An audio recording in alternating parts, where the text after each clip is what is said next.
Me in the Pledge of Allegiance. Allegiance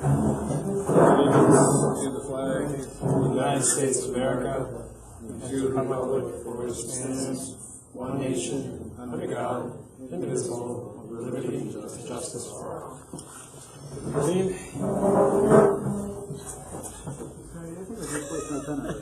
There it is. There we go. We all knew what it looked like. First action, the minutes of August 7th, 2019. It's the action, wish of the board. Moved as written. Second. Any corrections or changes to the minutes of August 7th, 2019? Hearing none, all in favor? Aye. Aye.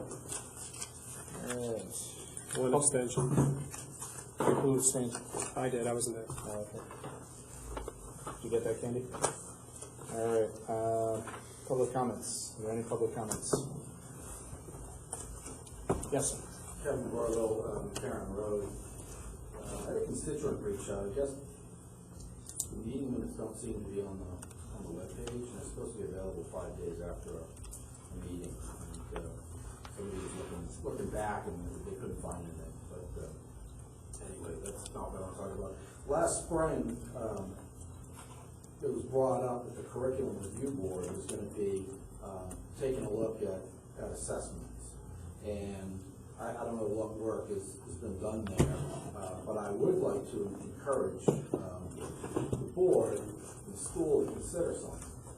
So, in the New Hampshire assessment, there's no penalty to a student, to a school, or to a district for kids that don't take the test.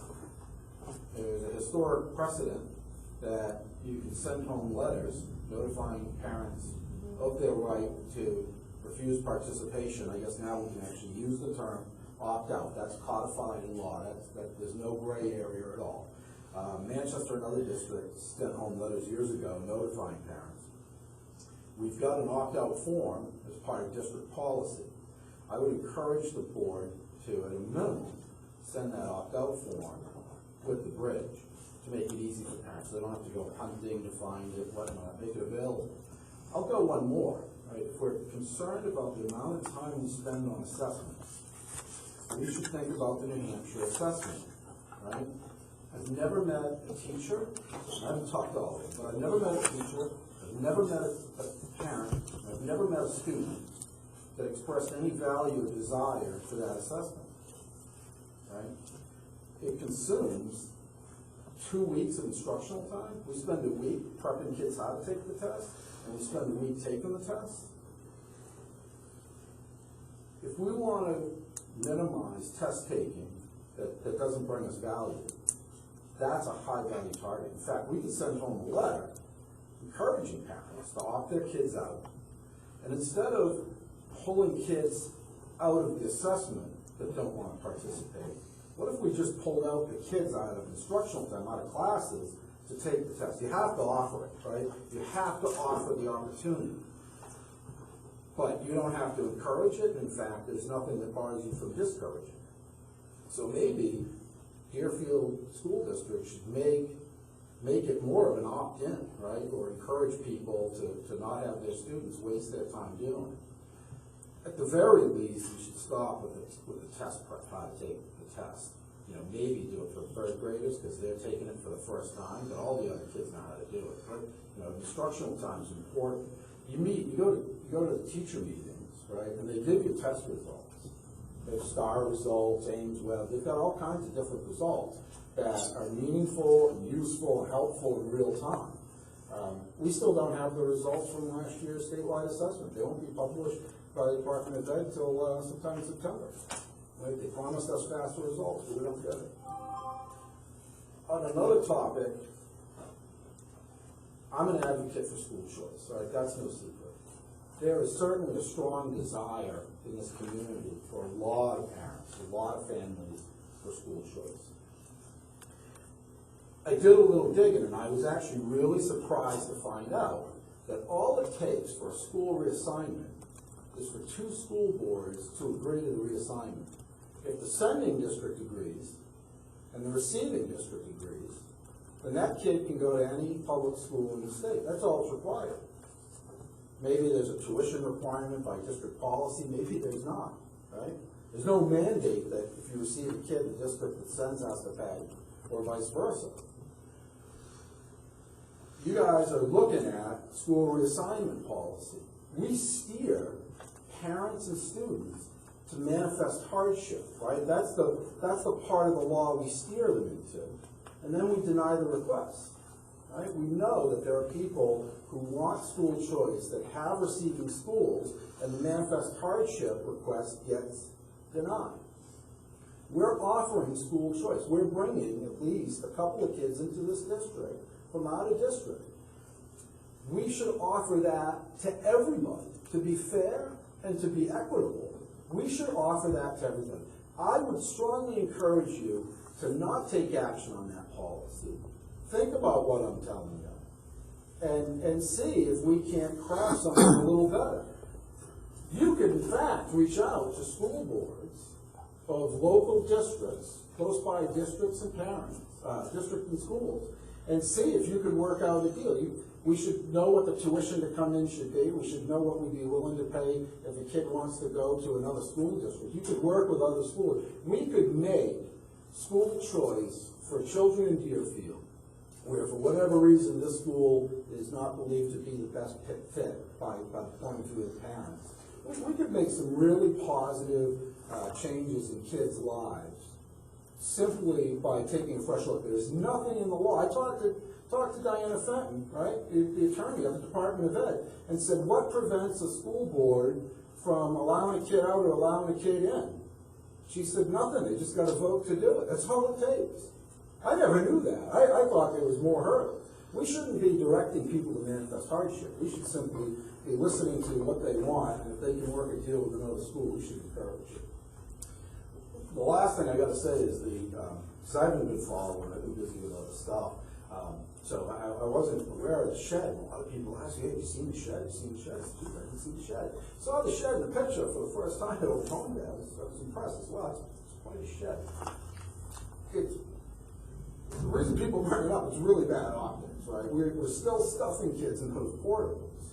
And that shed isn't much smaller than what would be required to dump the portables. I mean, people have asked me, gee, why don't we make the shed a little better and send our kids to school in there and shove all the stuff we're looking to store into the portables? And I've been in the portable. Mr. Verbo, we do ask the public comments last for 5 minutes, but yeah, that's fine. So please think about what I'm telling you. It's amazing how easily we could make some real significant positive change for families in this town fully legally and address our assessment issues. Thank you. any other public comments? I have Mr. Dealey, I have a follow-up on that. Can I ask a question of our principal for a second? Sure. Mr. Verbal mentioned that we lose 2 weeks of instruction to the state testing. Could I ask Ms. Withy whether that's an accurate or even approximately close number from her perspective? I believe it's this week. No, not per grade level. So over the course of the testing from 3rd through 8th is 4 weeks. So in any given time, the test takes 3 days. For 8th grade is an additional test because they take science. So they take 5th grade. So they take an additional day. Okay, thank you. Any other public comments? All right. Seeing none. Agenda review. Anything we would like to change or rearrange on the agenda? I have one item for number 10. We need non-public under B and C. All right. And we have a couple of informational items at the end. Anything else anyone would like to add or change on the agenda? All right, we are on to transportation, week 3. Hi, Kelly. What do you got for us this week? I have 3 full-time contract school bus drivers. All right.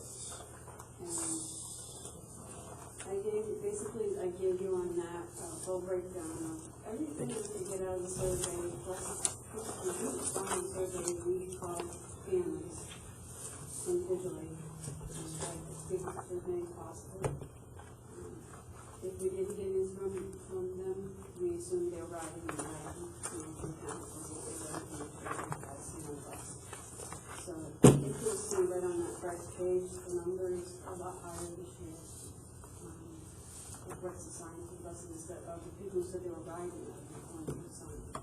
So, it doesn't look feasible to even do what we've been doing the last 2 years, having one high school bus go back and fill out school program kids.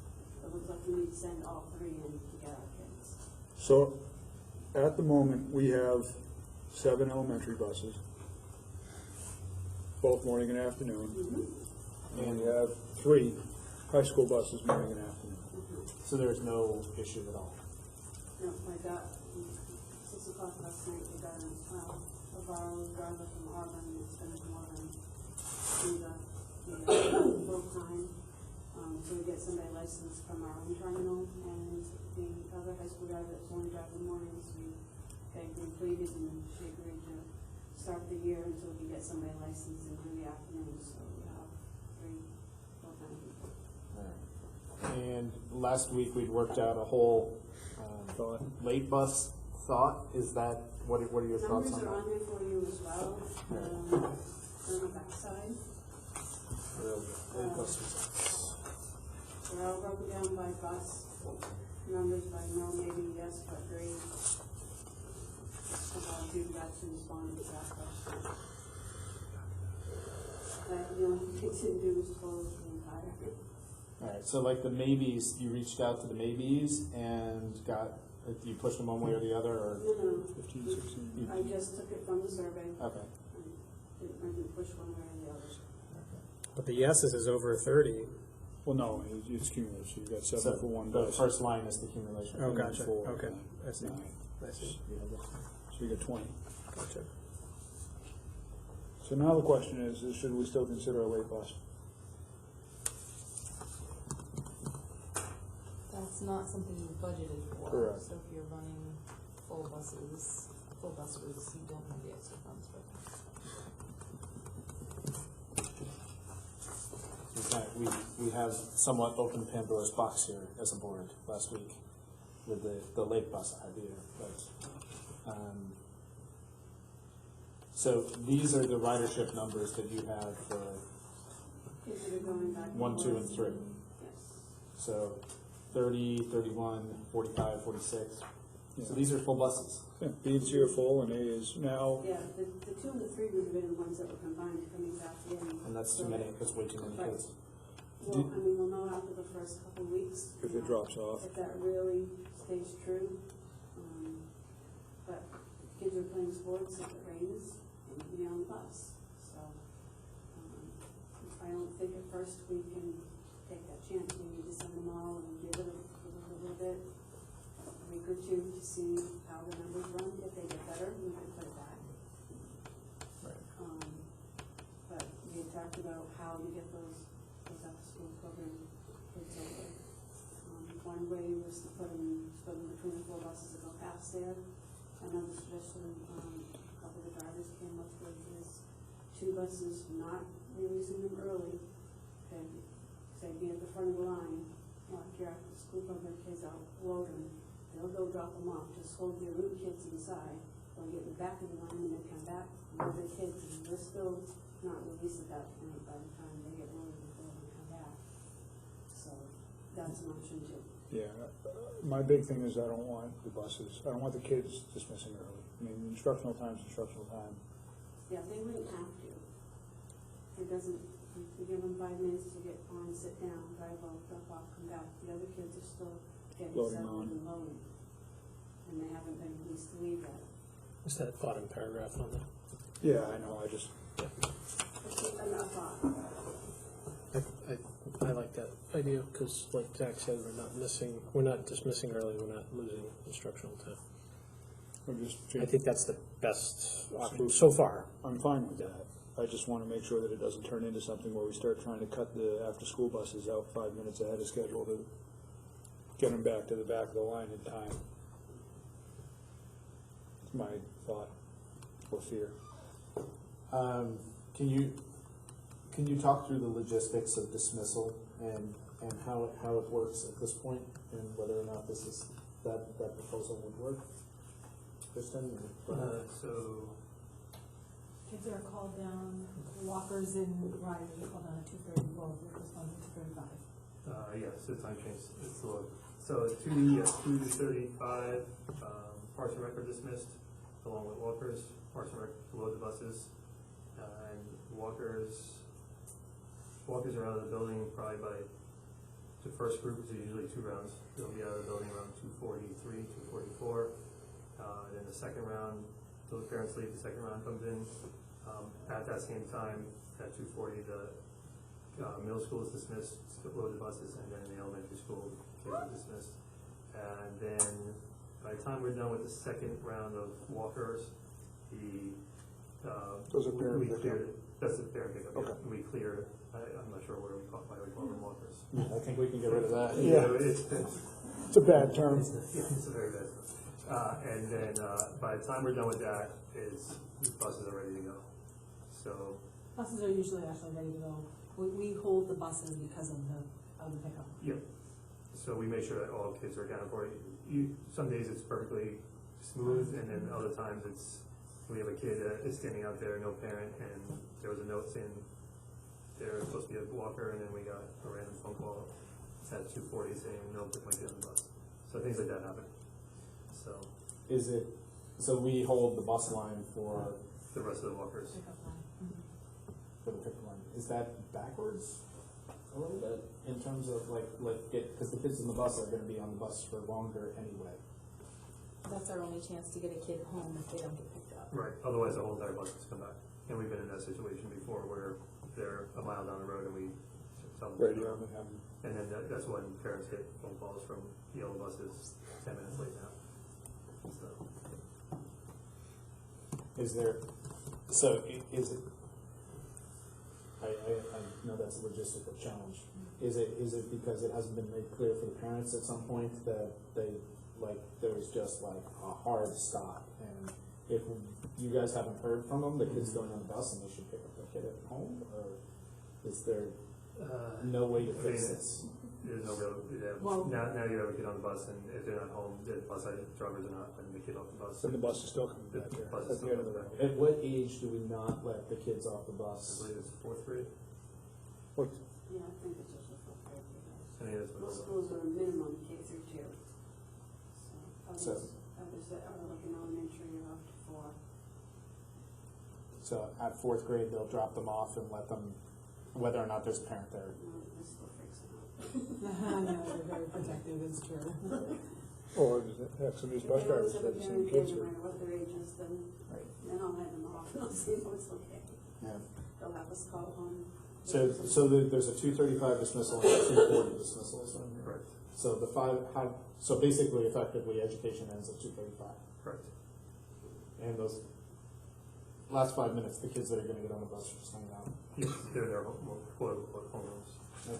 And so you would release the walkers, the parent pickup at 2:35 as well as after school at 2:35? Correct, because those buses are back by the time, Load them up to the bus, everybody slides forward 2 spots, yeah. and then go from there. Well, they would probably, to make it safe for motion, and I guess I'll put them in low, they could be first in line rather than by the doors, so that if you start to see the others and not moving with the kids moving, they get loaded and scoot right out and just pull it back when they get back. Nobody has to. Oh, so they're not fighting the cars. Right, well, not by the cars, but also with kids walking, the kids are already being released the buses, so that nobody's Yeah. moving. Yeah. The buses aren't moving. I like this suggestion for 2 reasons. One, it came from the drivers. They're the ones that are experiencing that whole, They're doing it. they're doing it. So if they think this is a good idea to do it this way, they would know. But the other, the only concern I have is when those buses come back, if there's a long line of parent pickup cars waiting, but that line should be moving, right? I'd hate to see those 2 buses stuck. Right. Supposed, they leave So- an opening for us, and they're supposed to leave an opening, you're never supposed to block that. Right. They're pretty good So, about that. but, yeah, I'm So, sure, is I'm that- sure we And can work that this has out. never been, we've never run into that situation. Is that, In the morning, it's different story. Yeah, morning. That's is why I'm there, thinking of it. the driveway's not big enough for 3 lanes coming in and out. Not yet. Not currently. I was gonna say, should we just paint a bus lane in there and? It Requires would be, some asphalt? it would be part of the expansion discussion, because with that, No, but if we added 8 feet to it, we might be able to. that whole traffic pattern is a whole another can of worm discussion, We'll so. bring that up later. Okay. Question, was there any response from any staff or anyone interested in directing traffic? I nominate Jim. Another unpaid position, awesome. No, we can pay that one. Oh, okay. Ham sandwich. And then I get off the board. I did ask Amber to contact our liability company to make sure we would be covered to pay someone to stand in the road. Right. Little There's outside a the crossing scope. guard school that you can go through to be certified to help kids cross the road, but there's nothing for You'd have to have a school kid, to have someone. you'd have to have a kid There's a, volunteer there's a across New 107. Hampshire course. Right, that but we have to make traffic. sure it covers us. Yeah. All right, Is that something we could assign to someone? Because it is ridiculous in the moment, in terms of, like, is that a responsibility that we could assign? There's so Not much going teachers, on. I'm not asking We teachers. can't, Did we ask the police or somebody? We did ask the They police, said and they no. only have one cop on duty, and so the cop can't be out of the car because they might need to speed away to something. Gotcha. So, which is an understandable right. scenario. The only other thing, and it's a state road, so putting any kind of traffic signal requires the state to be involved. Well, but what would the state put? I mean, a traffic light's still not gonna aid in anything. If it were a traffic light that came on twice a day for a set period of time, that traffic light would totally solve it. you And know? blinked yellow the rest of the time. Yeah. It And would then help Deerfield regulate would that. have a traffic light in town. And we would be a much bigger metropolis. So we're in District 6 for DOT. Yeah. That means so much to me. The district office is in Durham, Okay. and Kenny is the foreman. Yeah, you might know someone, huh? I'll ask what's involved if we wanted to try to find a way to do something like that, or what's been done out there. Could we, as a board, make a motion to advertise a position for a guard out there so that I move that we advertise a position for a traffic guard for mornings and afternoons. I second it? How much? Discussion? Yes, go What are we ahead. gonna pay, do we have a rate? We're gonna pay this person something? Absolutely. We need to agree on, To be determined. How many hours? and where's this how many gonna hours come from? It's an hour or two a day. Yeah, but we didn't budget for it, we didn't do anything, It's, how much money are we talking about? I don't know, how much do we pay somebody? And in terms of the efficiency of getting the kids home, It's valuable. especially in the morning, dropping kids off, if there were somebody at the end of the road actually moving traffic through here, because Brian stands there forever waiting for cars because it backs all the way up on the exit. It gets nuts, right? Yeah, and it's increasing every single year. And it's going to be worse this year because we had a transportation fire drill this year. And so, you're So talking- twice as many parents are going to be you're driving. talking 2 hours a day. Yeah. At, What, $15 an say hour? it's $15 an hour, and then you're gonna have taxes and stuff, so it's gonna actually cost you, what, $20 an hour, at time to pay payroll taxes. So it's $40, it's $200 a week. I'd say it's 4 hours a day, 2 in the morning, 2 What are they Two gonna do in for the the other hour and a half when everybody's here and gone? You're talking 2 in the morning, because they're gonna get here at probably, when did people start showing up, Brian? At The handbook says don't show up before 7:30? Yeah, I would say 7:30 is fair, but everybody. But you don't need every to go hour- 9:30. Yeah, no, you would only need it for an hour. Okay. So I'm very strict about closing the door at 40, 10 minutes to 200. now. But what are you gonna do about are we still doing the kindergarten drop-off in the circle, Yeah, out front, yeah. out front? Preschool out front. So who's gonna direct that traffic in and out of there? They don't need to, that's not been a problem. No, it has not been an issue. Okay. I'm playing a little bit of devil's advocate here. right? So drop off. So, yeah, it's basically probably around $7,500 for the year to have somebody. At $15 an hour, assuming that's. To stand out at 107. If that's 2 hours a day at $20, But That's that's, also that's assuming- where they're going to be working that traffic is, or you could have them for one. You could just have them for the morning. Be nice if there was like a signal contractor, maybe. Who lived right across the In road? the area, that could put a signal. Right. I mean, at that rate, maybe we should amend, I didn't make the motion, but if they would consider amending the motion to look into a traffic solution that Consider it considered. equated that much, either in a person or in An item. an item. I will reach out to the foreman for the DOT if the board would like. So that's an and/or. And/or, The bus situation's been tackled. yeah, No, so those parents that were considering driving or, perhaps won't need to at this point. right. And really, the buses are cleared out, it's 10 minutes for the kids to unload and get off the bus, and then cars are cleared up from there as well. You're usually Yeah, walking pretty much. back in the door by the time you're doing announcements. Yes, but the line of cars is all the way down to the road for a good half hour. Are we spilled onto the road? I mean, are we causing traffic There are problems? times. Yeah, it has stopped traffic. I've never been here at that time of day, so Yeah, it has stopped buses getting Yeah, in. one bus will stop to let the others out until they Yeah. can get in, Yeah. just so they can. Help. Because there's like trying to get out and trying to get in also, if they're in the lane, that's not either, so. I feel like this is like one of the last pressure points that we have to deal with this, and it's not good when we drop off in the morning. So I'd be willing to advertise for a position, because honestly, I don't think we're gonna have much luck finding somebody for it. And in the meantime, exploring other avenues as well. All right, so we have a motion that says, look for a solution, either a person or a traffic light or some sort of mechanical solution. but we haven't voted to put any money into it yet. No, Okay.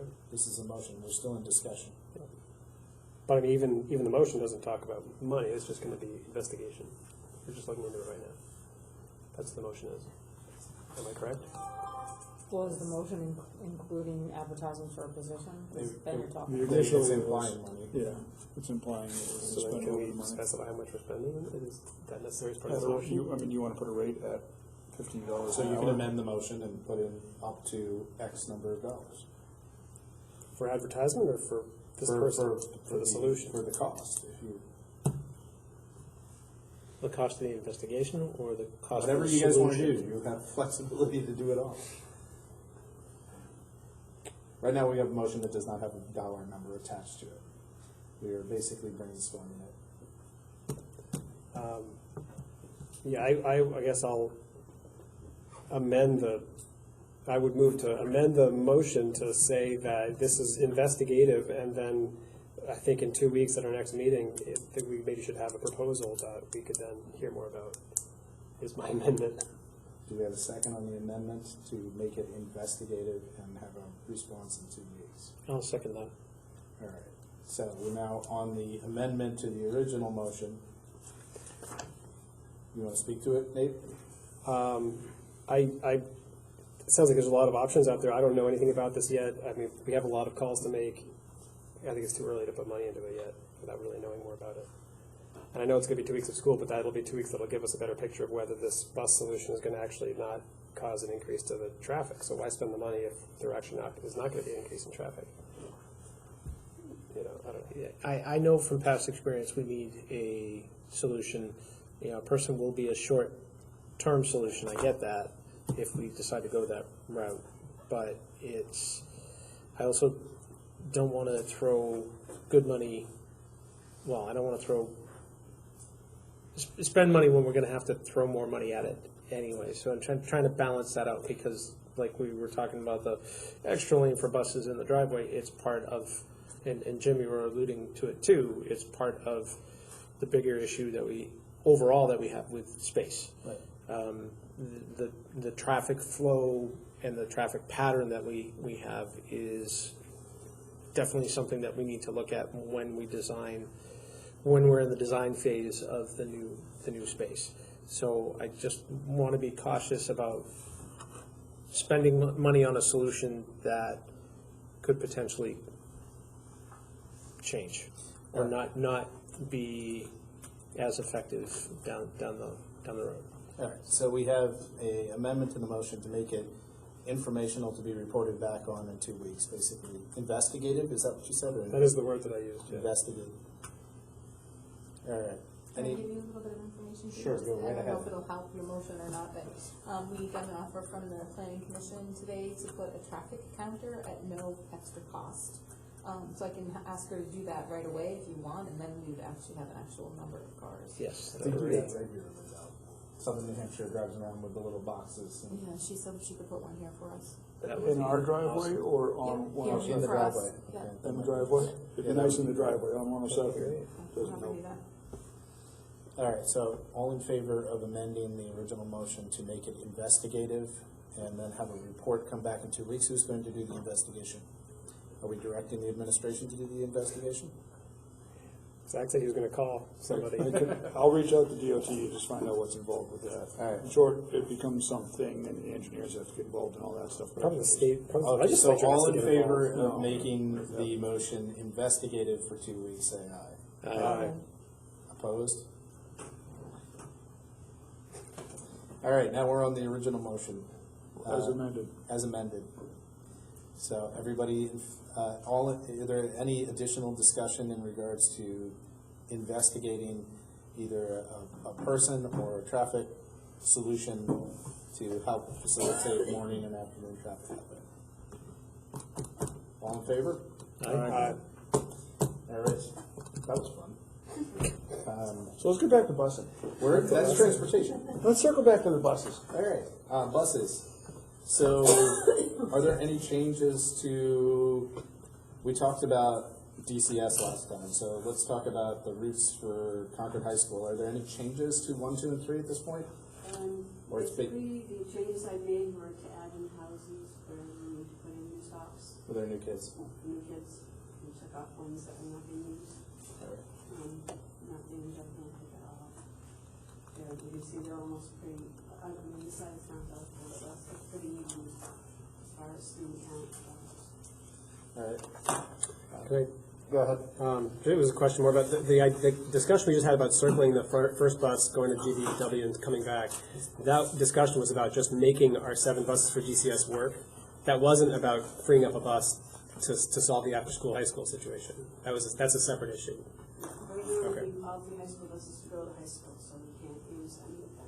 Okay. Until we get a couple weekends, couple of continue counts, you can see if we get back to. Okay. But so Something we certainly do that. the 7 buses we have for DCS are only going to work, including the GVW, if we do that loop you're talking about.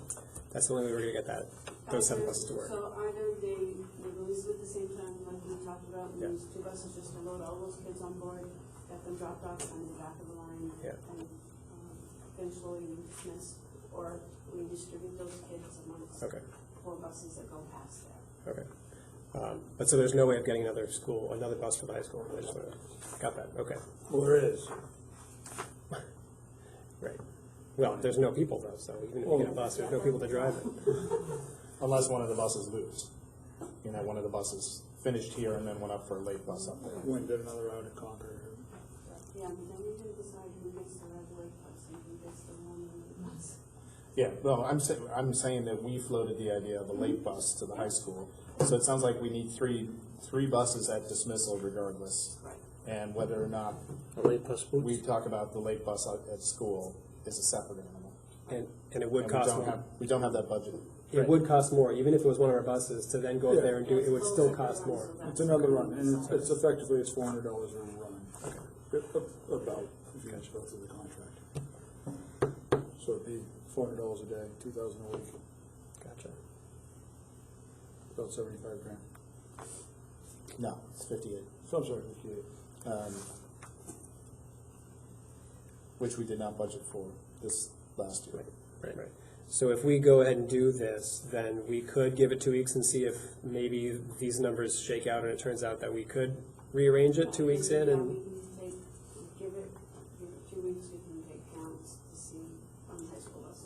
Kids are really, Could be a late bus.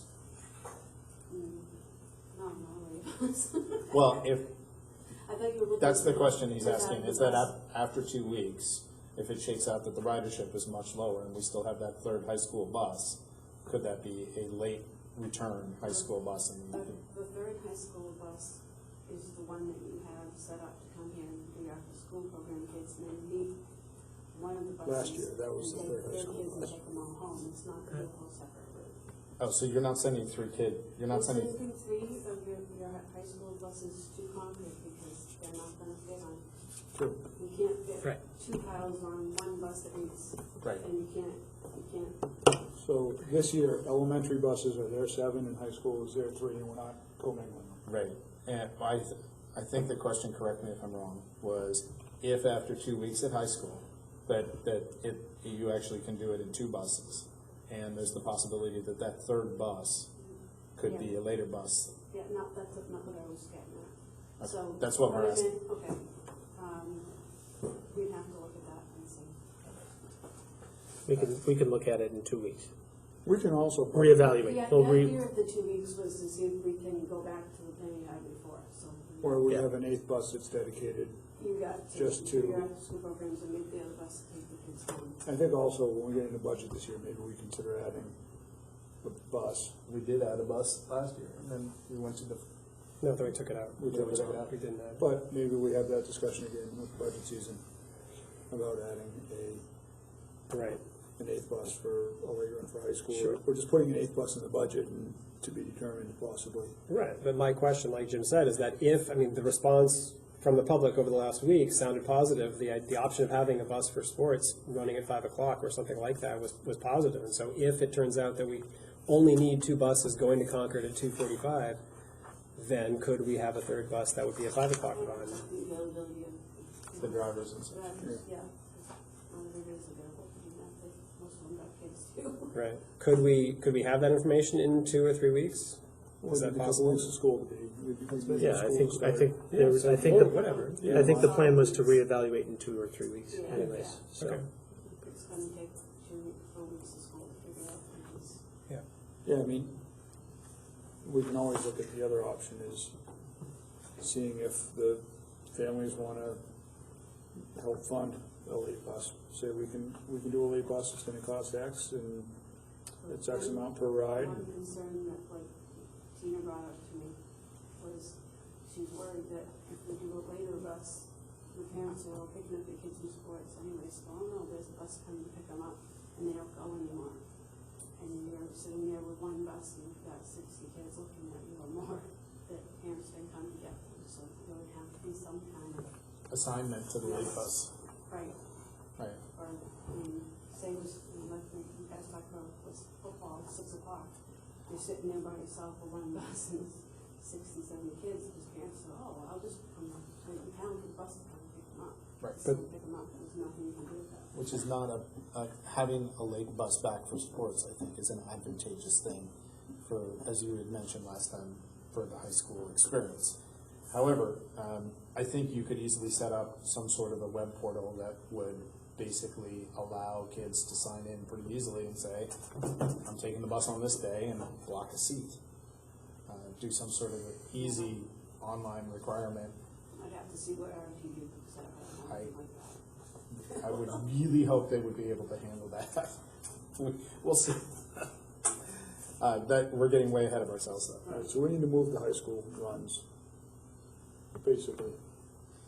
So I would entertain a motion to approve the proposed runs with the opportunity for the board to adjust as necessary. So moved. Second. Any discussion on the proposed routes for the high school? All in favor? Aye. I'd ask that you have Mr. Oxnard clarify everything now that it's been codified with To the public? when there's public releases of information. Sure. Right. Nobody argues with you when you do it. It's 'cause I Could we came get a out little with- clarification on the I would like to ask the board for clarification on the motion in regards to the traffic control at the end of the driveway.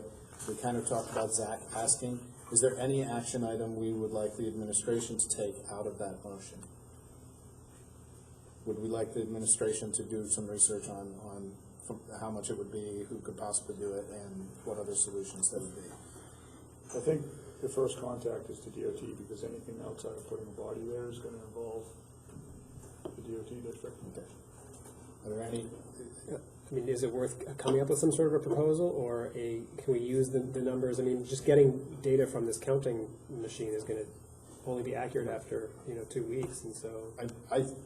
Could someone maybe take a look at if there are other schools that use traffic control humans at the end of the road, and ask how much they pay and what the job looks like? And No, in this district, there's not, I think it's. I don't have the time to research it, so could we put it on here? They do have, I noticed they now have a police officer there most of the time, but Okay. before the assistant principal was the crossing guard. But that's a crossing guard, that's not a He crossing. was holding position, not the crossing guard, the traffic, stopping the traffic, so Yeah. buses could come in and stuff. He got hit? Is that what you said? 104? 104. I don't know if that falls under other duties assigned. I know it should have several times already. They have a police officer, and they actually have one program in the road.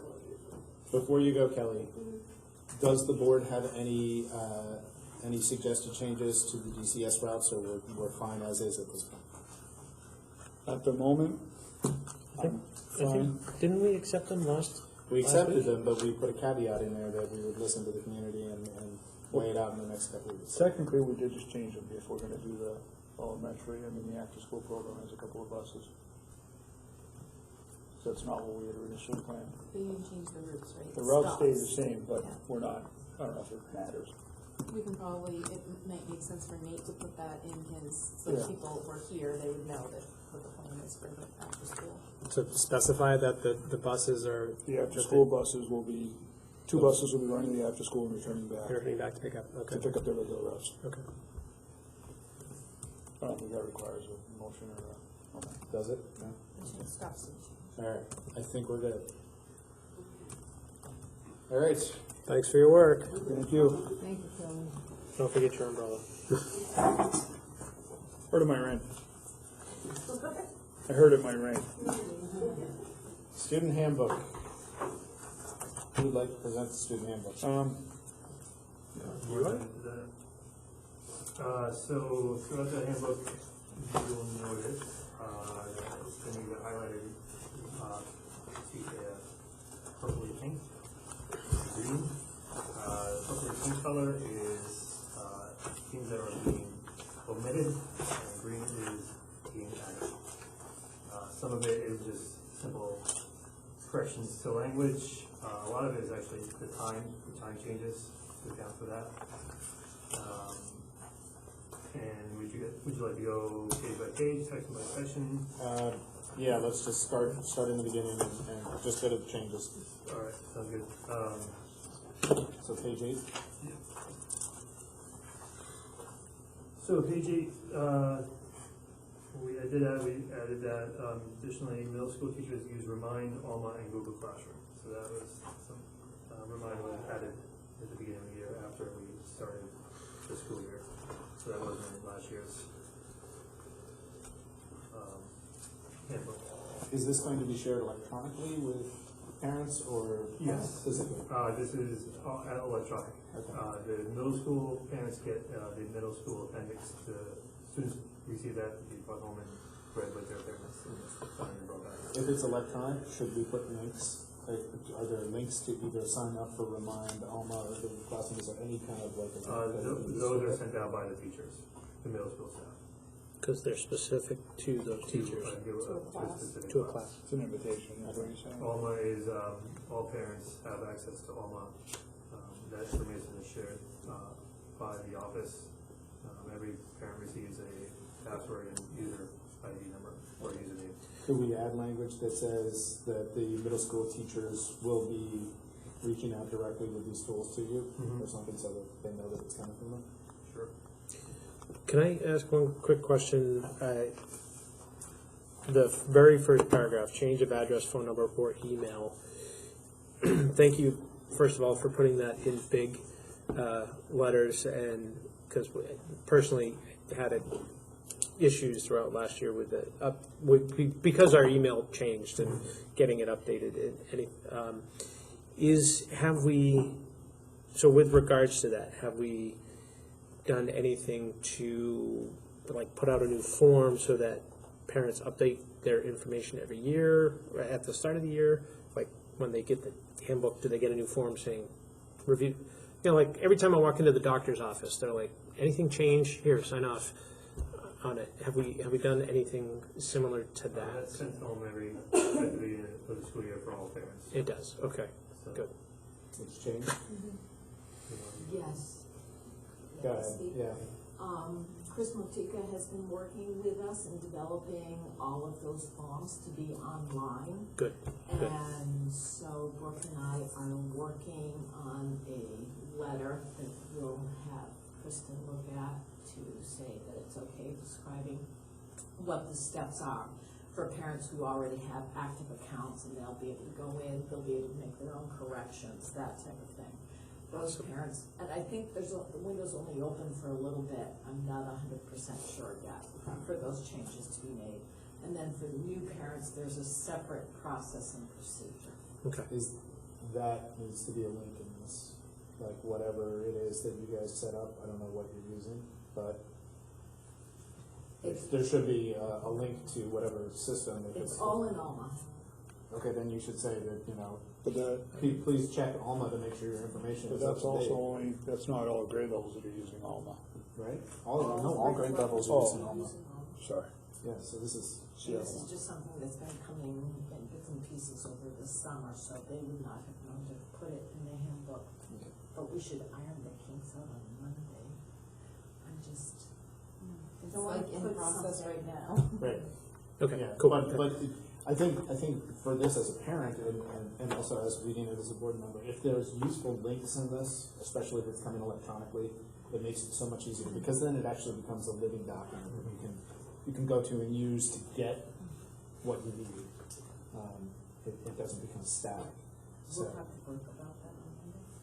yeah, there's probably a nice link, and you can just even do a write-up that says, please sign in and check and make sure everything's right, or if you're new, let us know, whatever. Okay, sorry, go ahead. Further down, middle school assignments and grades, we just changed they to students, so it's okay.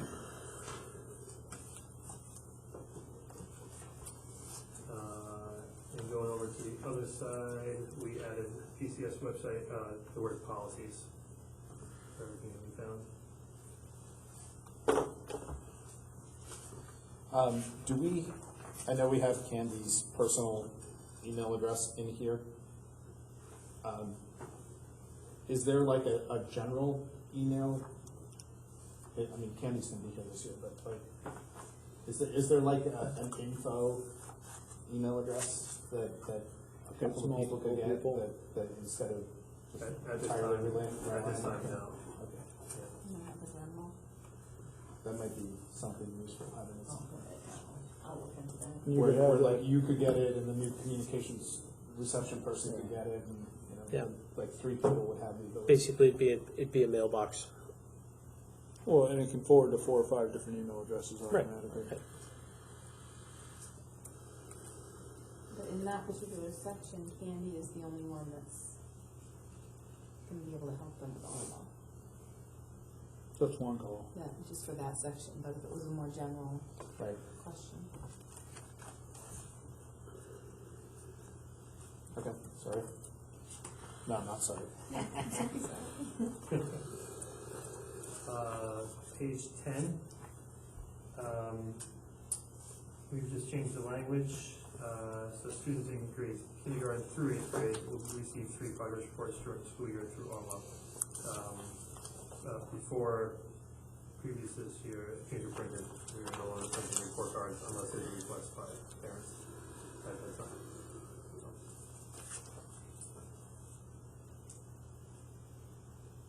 And it continues to say that when the copy can be obtained, that's. Maybe add electronically through Alma for.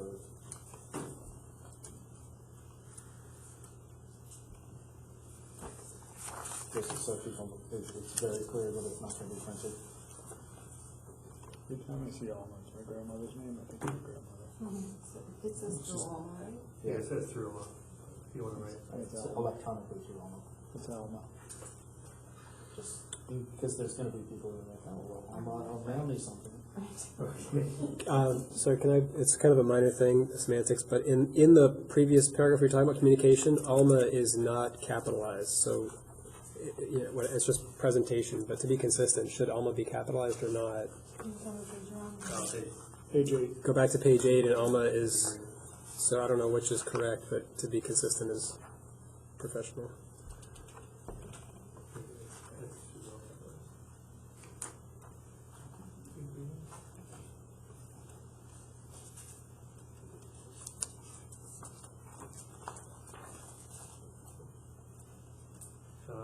Page 11, it's parents student grade kindergarten through, formerly it was 5th grade, but now it is through 8th grade, and it's like 2 conferences per student per year. And those were established, those 2 conference dates were established, and it's reflected in the current year's calendar in November. Oh. So we add the word please to the last sentence of that. To schedule an additional conference, please contact the teacher to arrange an appointment.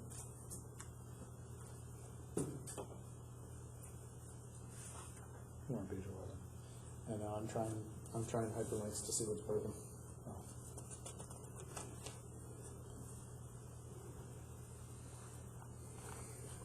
Oh, homework. Can we go back to page 9 for 1 second? Did I write this right? Oh no, that's SAU.SAU 53 districts. Okay. So it's right. Yeah. I typed it in wrong. I thought it was broken. We can skip the homework section, so we can change. Yeah, I just double checked on Okay. You guys don't want to talk about homework? Page 13. Those are just the times change. Don't want to circle back to the homework?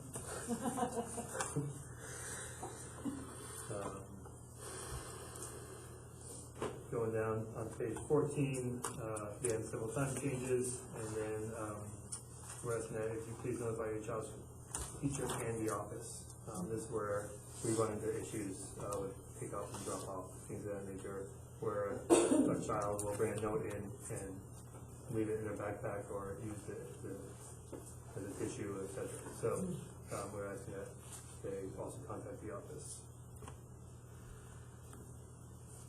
That's where having a generic mailbox would be nice, where you could just put info@SAU 53, and then it would, or DCS, and then it could go to Candy, it could go to you, Brian, and Kristen, whoever. It could go to 4 or 5 people. So if somebody was out on any given day, you knew that it got picked up by 2 or 3 other people, so that it always got seen by somebody.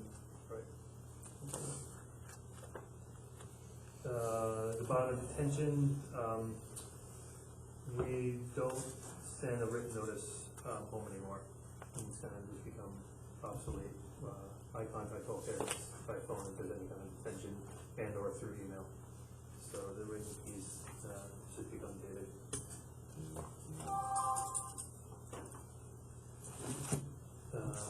Page 15, we got rid of the term rules.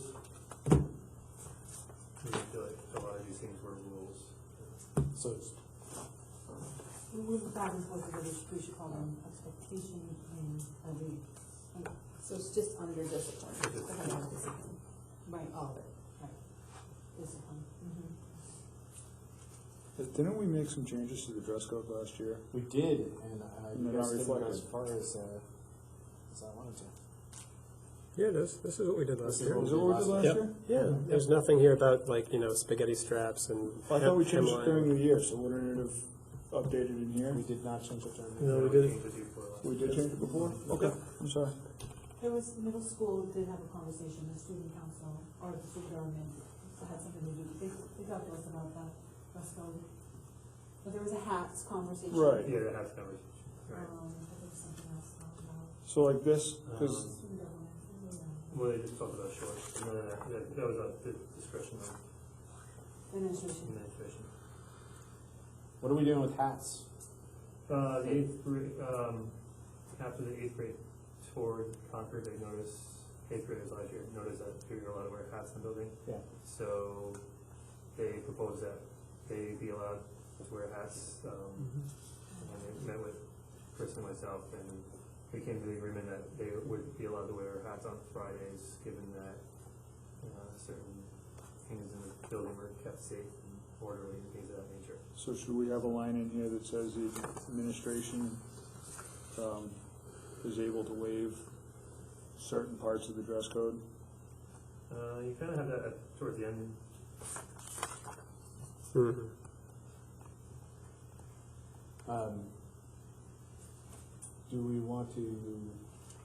Do you want to codify that and say kids can wear hats on Friday? No.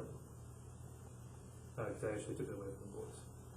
Why did you take it away from the boys?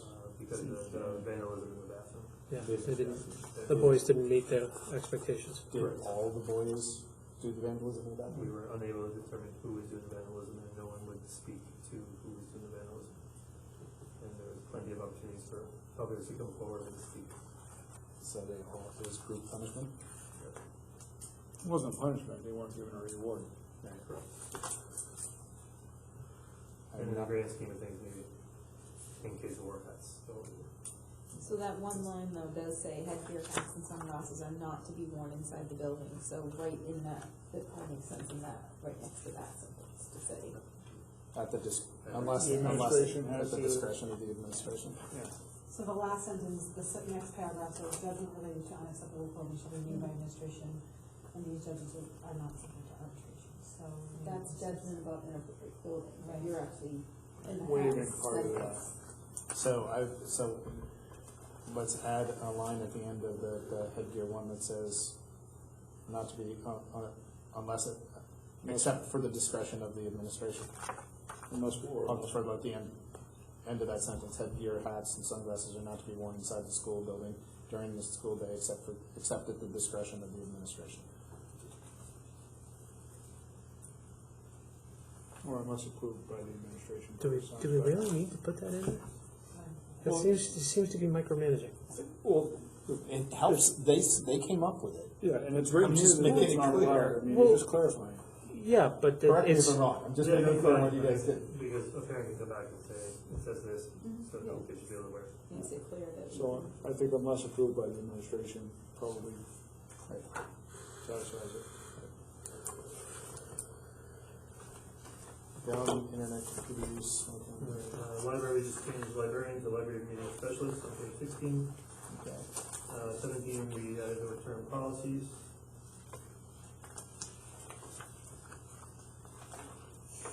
Should it say school policies, because it's not the board school policy. board policies, is this, Well, so or this is does it, are they say all, directly are they all school board policies though, in that section? the admissions, the kindergarten, the directly links to a policy, because there's School no. board policies, okay, okay, good.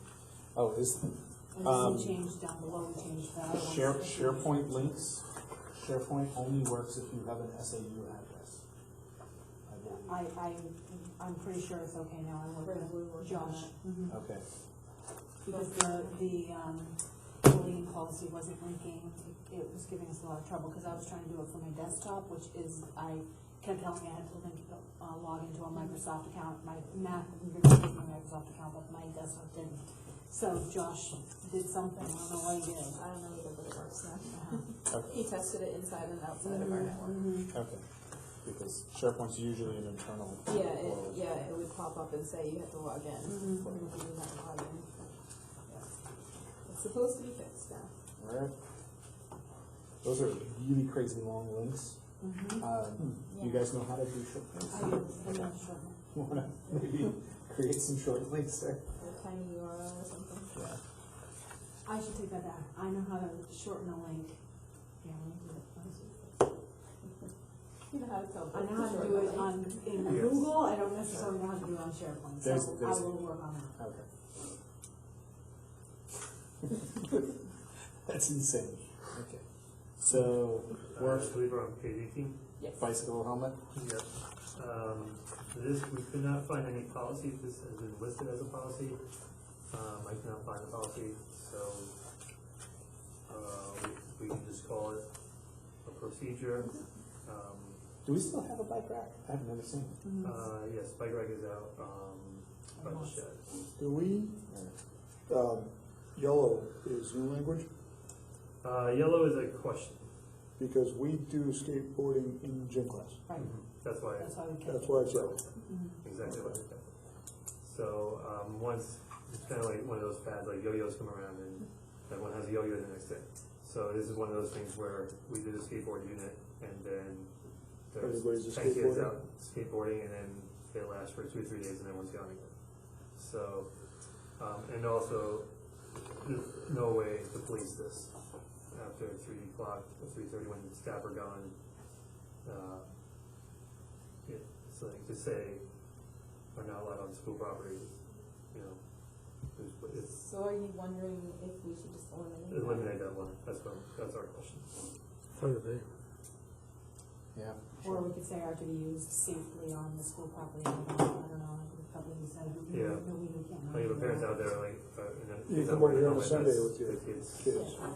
So, Well, it gives us something to go on, if there are kids out there and they're, skidding down, we're doing something unsafe, we can say it's in our handbook that you need to be on school boundaries and the property. I don't think it's actually a school policy. I think it's law that all kids under 16 have to wear a bicycle helmet. right, So, which, yeah. Maybe that's what it's referring to, rather than a policy where it's like, by law, you have to have a helmet on. Right, which, we have that too, we have kids come after school and they're riding around on their bikes. I am damn aware. Bike helmets work, I've gone through a few. Yeah. But again, if I'm coaching soccer and I see kids down here on their bicycles, I'm not gonna chase them off the field, Right. I mean, it's a fine line. Do we want to change the language to remind them that kids under 16 are required by law to wear helmets, rather than? So I could just add students under the age of 16 by law must wear helmets. at all times. Let me make sure that I'm absolutely right on this before we put it in the handbook. Because we will get called out on it. You think? You wanna move on? Go ahead. Or, Yep. Did we agree to remove the skateboard line? Yes. Okay. Yes. We added birthday invitations to this. So actually, the whole entire section should be green. I apologize for that. Anyone operating a bicycle in New Hampshire under the age of 16 must wear a helmet that is approved by DHHS, always check your source. NH Law Office. That doesn't sound like a good source. You're better off with Wikipedia. Yeah, it sounds like fake news. That could be fake news. I wanna like .gov. It's a tough crowd, Jim. If it's not coming Tough from a crowd. .gov, Yeah, can we do birthday invitations? Yeah, go ahead, Yes. sorry. Birthday invitation. All right, so essentially, this is just a curve. This comes up all the time where some kids are invited, some kids are not, and it's just the teachers. It has been traditional that teachers do not allow kids to be left off lists, or the only time it can happen is if it's like an all-boy party or an all-girl party. It's something that our staff has been doing for years, but we actually just wanted to put it in the handbook so it's more official. Yeah, I don't know about that last line. Like a kid handing out an invite on the school bus to their friends? What's the logic behind that? Like, it's not, what's the logic behind that? Well, it's the same thing as handing it out in the classroom. If, kids feel left out, it's the whole idea is that if you're not inviting the whole class, then you need to find an alternate way to get the invitations to. Yeah, but it's mixed on the bus. You're not sitting with your class on the bus. Kind of, I don't know. It would be hard to manage. I mean, we could. All right, whatever. Yeah, I get the thought, the theory. the logic behind it, but I think it's unenforceable. Well, it's unenforceable if it's not in there. If it's in there and some kid comes on and says, "Oh, I was handing out invitations," then we can speak to the.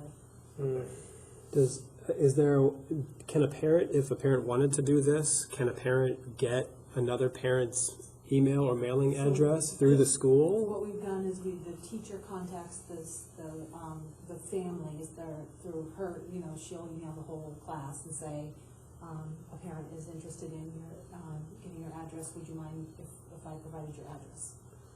So they get their permission. Do you want to put a comment about that in here, about there's an alternate way to do it, rather than doing it this way, which leaves kids out? I mean, I don't know, but the appropriate or the considerate way to do this would be to contact your student's teacher. I don't know. Contact your student teacher prior to. Is this a problem? Not really. I mean, It was this year. it was this year. Should we But- Just say no. Invitations just don't happen. No birthday invitations. If you want to invite a kid to a party, you call them. Good. Call, hit mom on Facebook. Let's be honest. Everybody knows how to use that. Rather than you getting into like our teachers handing out invites. Yeah, but if We you're also a don't parent, want to prevent it, because if Right. the kid is doing the whole entire class, then they can bring it in and everyone gets one. a second grade, can a second grade student even come up with the last name of a classmate that he wants to invite to even tell his or her parents? But if mom or dad can email the teacher and say, If you're happy with it. Okay. really wants to invite Johnny to his birthday party, Sure. what's Johnny's last name? Right, that's all I'm saying is that. I think there's no great solution, so if you guys like this, then go ahead. Okay. If you'd like me to add in something, if you, please contact the teachers, you need email addresses or. Well, just say If it's a headache, it's a headache. Make it as easy as you can. yeah.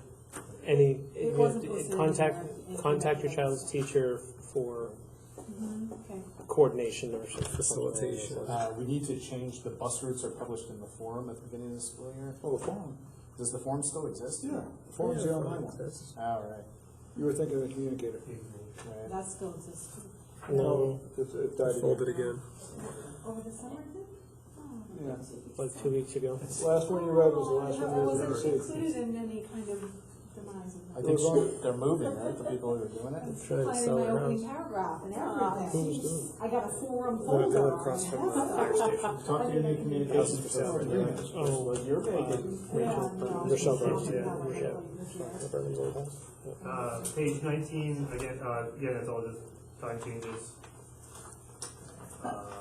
Page 20, time change, and we omitted MP3 players and video players. Just another obsolete term. We add Walkman. Sony box. Ooh, that's when I was a kid. Page 21, we had the language of field trip expectations. This was a discussion amongst admin about should this address, I guess it's come back, should this address student conduct and parent conduct on field trips? So Who is the handbook for? Is it for the parents or for the kids, or is it for both? It's both. students So and they should deal with both. Okay. So we can add language in there, saying that expectations to affect that. All school rules are All school followed. rules are followed for both students and parents. Yeah. Do you want to put notification, just a quick thing in there about, if the chaperones observe anything that could be interpreted as bullying, to please notify the classroom teacher that you're facilitating the trip? Something along those lines. Or just stressing their responsibility to. 22, again. Sorry to interrupt. Before we move off of 21, could I ask a question about something in there? So this is something that I don't know how popular this would be among the school, among the community, but I feel like there are questions maybe among the board, at least I'll speak for myself, about the idea of graduation and what our graduation event has become. And obviously there's a lot of thought, a lot of work that goes into it, but I am curious about taking a closer look at graduation and some of the elements of it. At this point, obviously, we have had no discussion. I'm not comfortable changing anything at this point, but I feel like there may be some discussion that we could have about this, and I would be curious about. I'm happy to have it in the handbook here, but I feel like it might be something that we talk about this year, and so I don't really even know what I'm saying. Is it? I guess this wording here is fine, but I feel like maybe at least at a level of awareness that we might talk about it would be. Graduation doesn't always have to be the same as it was before. Or, I mean, there was conversation around not using the term graduation because they're just going to ninth grade.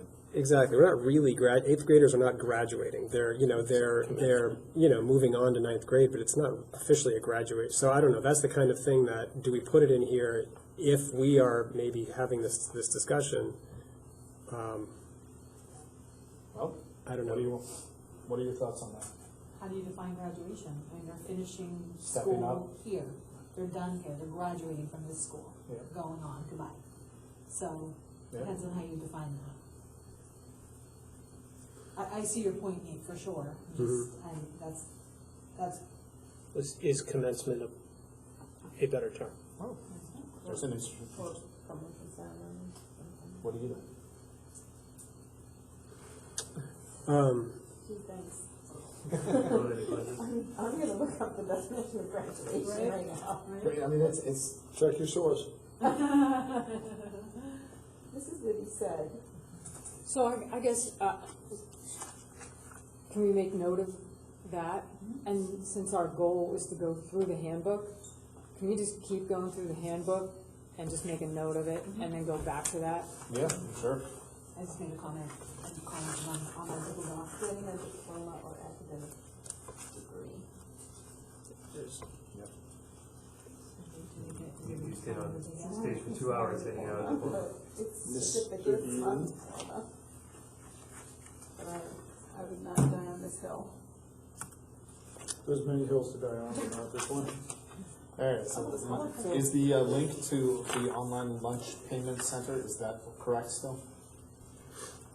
The K-12 payment center? Yes. Okay. And I just checked the table. We still have Paula's email in that. Thank you. We should explain how that the online lunch payment requires a registration fee if you're going to do it online. I also think there should be maybe an attachment to the policy that reflects delinquencies in the lunch accounts and all that. Oh, a link to the policy? Policies, That's a good all the, idea. all the pertinent policies Yeah. to school lunch should just be hyperlinked into that. So, okay, hyperlink, got it. Jim, what was your, I was saying that you should include language that says you can pay online, Okay. but there is a registration fee. And, maybe put language around if you have challenges for that, or I don't know, just say there's a registration fee. Yeah, like, it says link to online lunch payment, you could put in parentheses, please note there's a registration fee, please note. One-time registration fee. We can also change the next line, actually. Ms. Gavitt has informed me that all student IDs are available when you log into your student's Alma account. So we can do both. We could say that student ID number is in Alma, or you need request. So it's not a cafeteria ID number, so we just cross out cafeteria out too. It's a student ID which is generated by Alma. What does the last sentence mean? Family accounts will not work for this application. I I don't think it understand that. means if you want, is it one per student? Yeah. Each student has to have one, is it 2 siblings? Is that what it is? I don't You want a know. family plan? I just said it, check, but This was wording that we received from Paula last year. So It's probably because you're registering it under the student ID number, which is unique to every Yes. student. Right. And so, oh, go ahead, I'm sorry. no, I was gonna say, so what you were saying is it's generated for Alma, so if they don't know their I child. generated the IDs, So they put can, them in Alma. and so they can go to Alma to find out what their child's ID is if they don't know what it is. Does Alma have an extension for paying for food? They do have there's a new fees link, there's new fees. We have new features coming out all the Support time. the Alma guru. We have to pay for those, they're not free. Right? It just seems like, I had 3 kids in the school Yeah. a couple of years ago, like individual accounts for each kid. I bet all 3 years eat. Oh my God. Like you don't know. So I'll say. The older ones would use a lot. He got to high school and he walked in the first day and he goes, "It's a buffet." It's very upsetting. All right. School hours are fixed. School hours are fixed. 23, we omitted number 3. There is no staff room. So school telephone, shouldn't that be under like communications, that, shouldn't that, is that, That should be everywhere. yeah. Like, shouldn't there be like a contact section where it has everything all at once rather than the telephone broken out? Like, It's on the front page. so is that just redundant? Well, in here it says students are not allowed to use, there's telephones in every room, so the idea is So why do you have the phone number instead of just saying, I think you could almost I know, it's kind of. strike that section. okay. That's my opinion. Yeah, that should all be Feels under kind of- contacts. That's right. Who uses a fax machine and stuff? Well, the fact is that kids aren't allowed to use the school telephone except for special circumstances, I think that, that's. Isn't that like common sense though? Well, for you, A lot of stuff in here is kind of, Okay. so, I'm not dying on the hill, so. so do, are we Not strike bad. the whole thing, or do we wanna keep that they're not? You could just take up the phone numbers probably, just leave it as the rule. Yeah, if you could delete the, Maybe say use of school telephone rather than school telephone use. Students are not generally allowed. I don't know. What does that What the heck you're trying to say there, but I'm trying to say kids can't use the phone without. you can't order a pizza. speaking of pizza, who ordered? I do not. We were ran. We're having a meeting every single week and we were missing pizza multiple weeks in a row. You just wait till budget season comes up. Pizza. All right. After school activities, use of building after school. What do you have here? Students may not be in staff room without permission. We don't have a staff room, right? that's what I get. Our next highlighted area would be page 27. Again, changing the term. Oh, that's right, I'm sorry. In the comments, and the answer is about Oh, correct. So, 8th grade semi-formal is not a traditional dance. It's part of the whole graduation, move up, moving on, whatever we're calling it. The question, I guess, to the board is, in general, dances, homeschool kids can come to the dances. The semi is essentially a part of the graduation process. Should homeschool kids be allowed to come to an activity that they're not? That's a question for the, it's a regulation question. I didn't think we Okay. could. Yeah, we'll have to find out about that. Okay, If you want my opinion, it's, yeah, they can. they can. That's my opinion. But I would argue then they can come to the graduation and receive a certificate that they graduated from the drill. it's not technically, No, I think that's it's not technically graduating. They're finishing 8th grade. Yeah, there's no diploma complete the associated with it. coursework at Deerfield, so. Right, yeah, something, yeah. But I just wanna make sure we Yeah, don't, because we group like New York, the semi, and the graduation all into like one Bubble. Yeah, so like homeschool kids when they can't come to. I feel like there's a much deeper Conversation. response to that, and it's probably gonna involve Dean Okay. to a certain extent, or. yeah, I wanna check on language, see the languages. He's gonna say that, yeah. Well, that's why we pay him. Yep. All right. Sorry, so back to 27 again, just a change from librarian to library media specialist.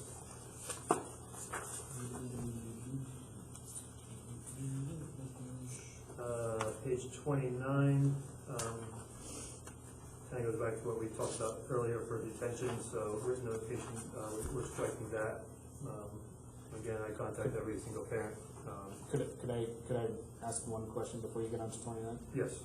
In regards to page 25 in immunizations, is it legally required that we provide religious exemptions for immunizations? Could you ask Dean that? It does say down there's, oh, Yeah, you mean down the remove it? bottom. Are you, Yeah. Jim, are you saying remove that? Right. Okay. I understand medical exemptions, but immunizations are important. Yeah. Yeah. I know what I'm doing. That's yeah, you have fun with that. I will. Where is that? Page 25. 29. Yes, to go back, so retracted the paper notification to say that the verbal notification, on behalf of myself or Ms. Whitney, the parent. Can we add where, in section A, I think where you have verbal notification of major infraction will be given directly to student and parent will be notified by the administration via email. Oh, it's usually by phone. It's usually by. Okay, then via phone and email. At minimum, there should be some Yep. how in there. Does this jive with our JICK policy? Be amended or tweaked or, If we're gonna switch away from written notification to verbal notification of major infraction, and the parent will be notified by administration, does that change, does that? No, the bullying policy, that's required by law. Yeah. So So this is not can't bullying, this trump is, that. but it should match, the language here should match what we have in our policies. Right. and I also think that we should link the policies, anywhere we can link a policy into this handbook, we should. So, do you guys need to research that before we figure that one out? I think we need to settle on JICK before. So I'm kind of, Yeah, what do you? I'm trying to, Well, so the language you're suggesting is verbal notification of a major infraction may be given directly to the student and parent will be notified by administration, rather than written notification of a major infraction will be given directly to the student. It doesn't say anything about written in the replacement language. I don't, because I think we're saying it might not be written for major infraction, I don't think. But does we our can- policy require us to provide in writing? But that's not bullying, Yeah, it's just a general. Discipline. Bullying requires it. But you have an example of a major infraction as harassment, fighting, anything that could be part of the bullying pattern. Feels kind of gray. The other thing about having a written record is it's just that.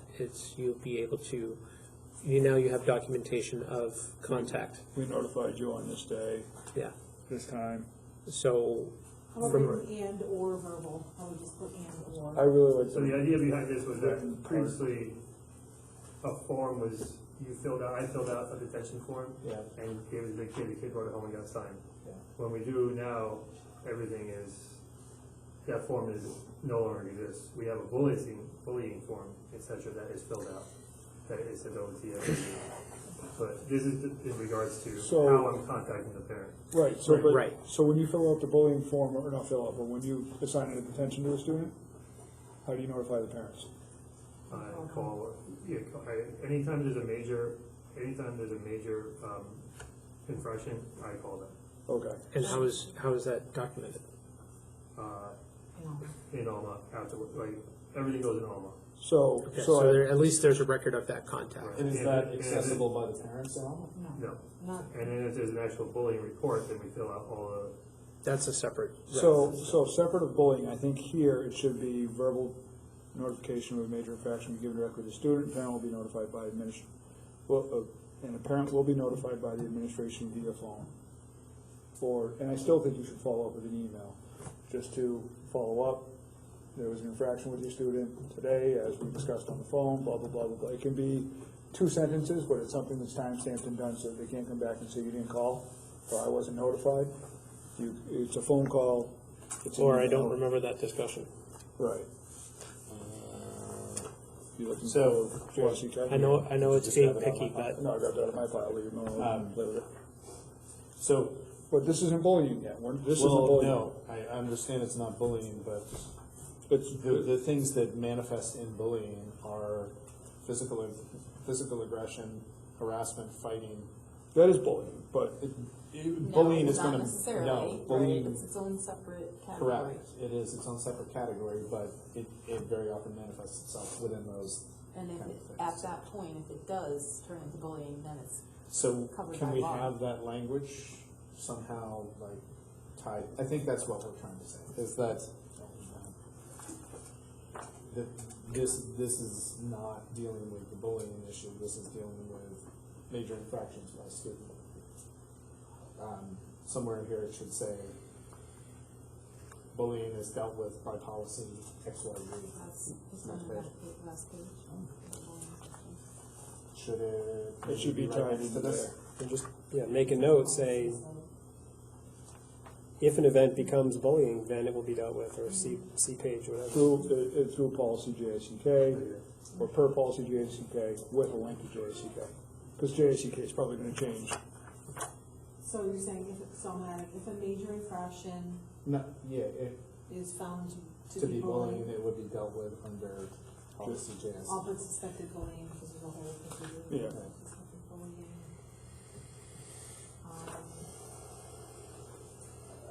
Procedures will be. Please see the bullying section. And honestly, I would move the bullying section right after, because it kind of, But it's under school policy, so it's fine. But you can still put a link to the bullying policy. You can put a blurb here that says, this is the policy, here's the link. And I still think that we should be notifying via email as well as a phone I call. added, so administration will contact parents by phone and a follow-up email will be sent confirming the conversation. If a major infraction is found to be suspected bullying, basically bullying policy or. you can work on the language on that. Is everybody okay with an email? It's a pain, it's an extra step, you know, for sure. 100%. The, Many times it is done anyway, just to, follow up. A lot of times it is done, so it's kind of a natural process. and and I'm not familiar with Alma, but it's almost set up so that when you're in there doing the student's discipline, is the parent's email right there? Like, is it pretty close at hand, so you could just click on it and say, as per our conversation? Yeah, everything's logged into the same, essentially on the same page. Yeah. So as much as it sucks to have to do another 5 minutes worth of stuff, I think it helps clarify and protect everybody involved. And it helps to make sure we're on the same page, because sometimes people can take different things from conversations. If it's in writing, it's administration expressing their understanding, and that gives the parent the opportunity to say, that's not what I thought we just talked about. Right.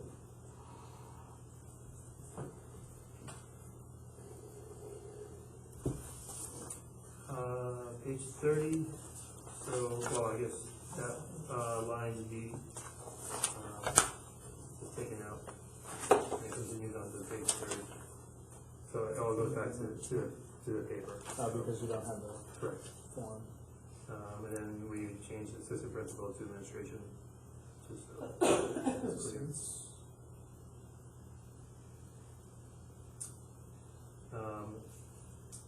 then down towards academic probation, we will not be having, flex time this year.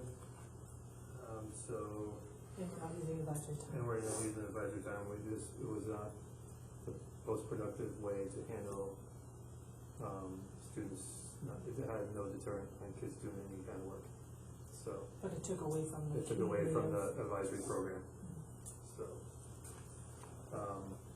And then we did, add the language, there are typically 11 academic probation periods from late September through May. If the student is on academic probation 6 or more times during the school year, they are in jeopardy of not being able to attend the end-of-year field trip for their grade level, grade 6 science camp 7 Wallace Stands, grade 8 New York City, NYC. A student can reduce their probation number by remaining off academic probation for 2 consecutive academic probation time periods. And then administration can review this on a case-by-case basis. Don't you guys build the entire curriculum for 6th grade around science camp and 8th grade around New York City? Like, isn't there a curriculum tied to those trips? Correct. So we're threatening to take away the trip and everything because they aren't doing well academically? No. We're threatening to take away the work because they are simply not doing any academic work. It's not like, it has nothing to do with them failing, because it goes down to here, we never punish for a kid who is receiving a 1 or a 2 on any academic sentence. They are on probation because they are not fulfilling their obligation as a student to go back and reassess and taking the time to be a student. I hold 15 of my heavy hitters this year who are 8th graders who were on probation probably 3 to 4 more times throughout this year, and I asked them if they knew they could jeopardize their New York City trip. Would they be on academic probation? And every single one of them said they would not have been on academic probation. So it's okay to struggle, it's just not okay to not do anything. There's actually, there's absolutely no accountability for anybody, for kids not doing any work right now.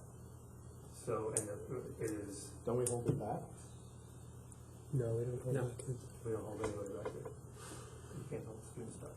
Or can't you hold the students back? Well, I mean, students get held back, but. No, we don't hold anybody back. Great, but Why don't we hold students back? Because it's detrimental. I mean, there's plenty of studies out there showing it's detrimental to their well-being. Yeah. So a kid can literally come here and do nothing and go on to high school. there is a whole 12-hour long conversation about how that's not really. That's probably not what we're trying to talk about right now. No. Right? But we can make note of it. Yeah, no. These are things we want to recycle, like, they're definitely worth, we just make it. What does the board feel about the major events of each grade?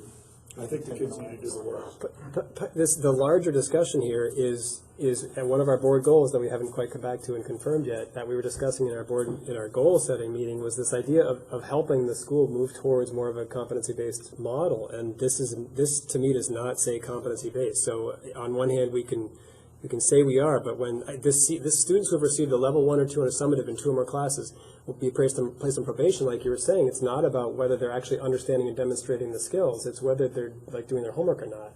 So you're actually penalizing them for behavior.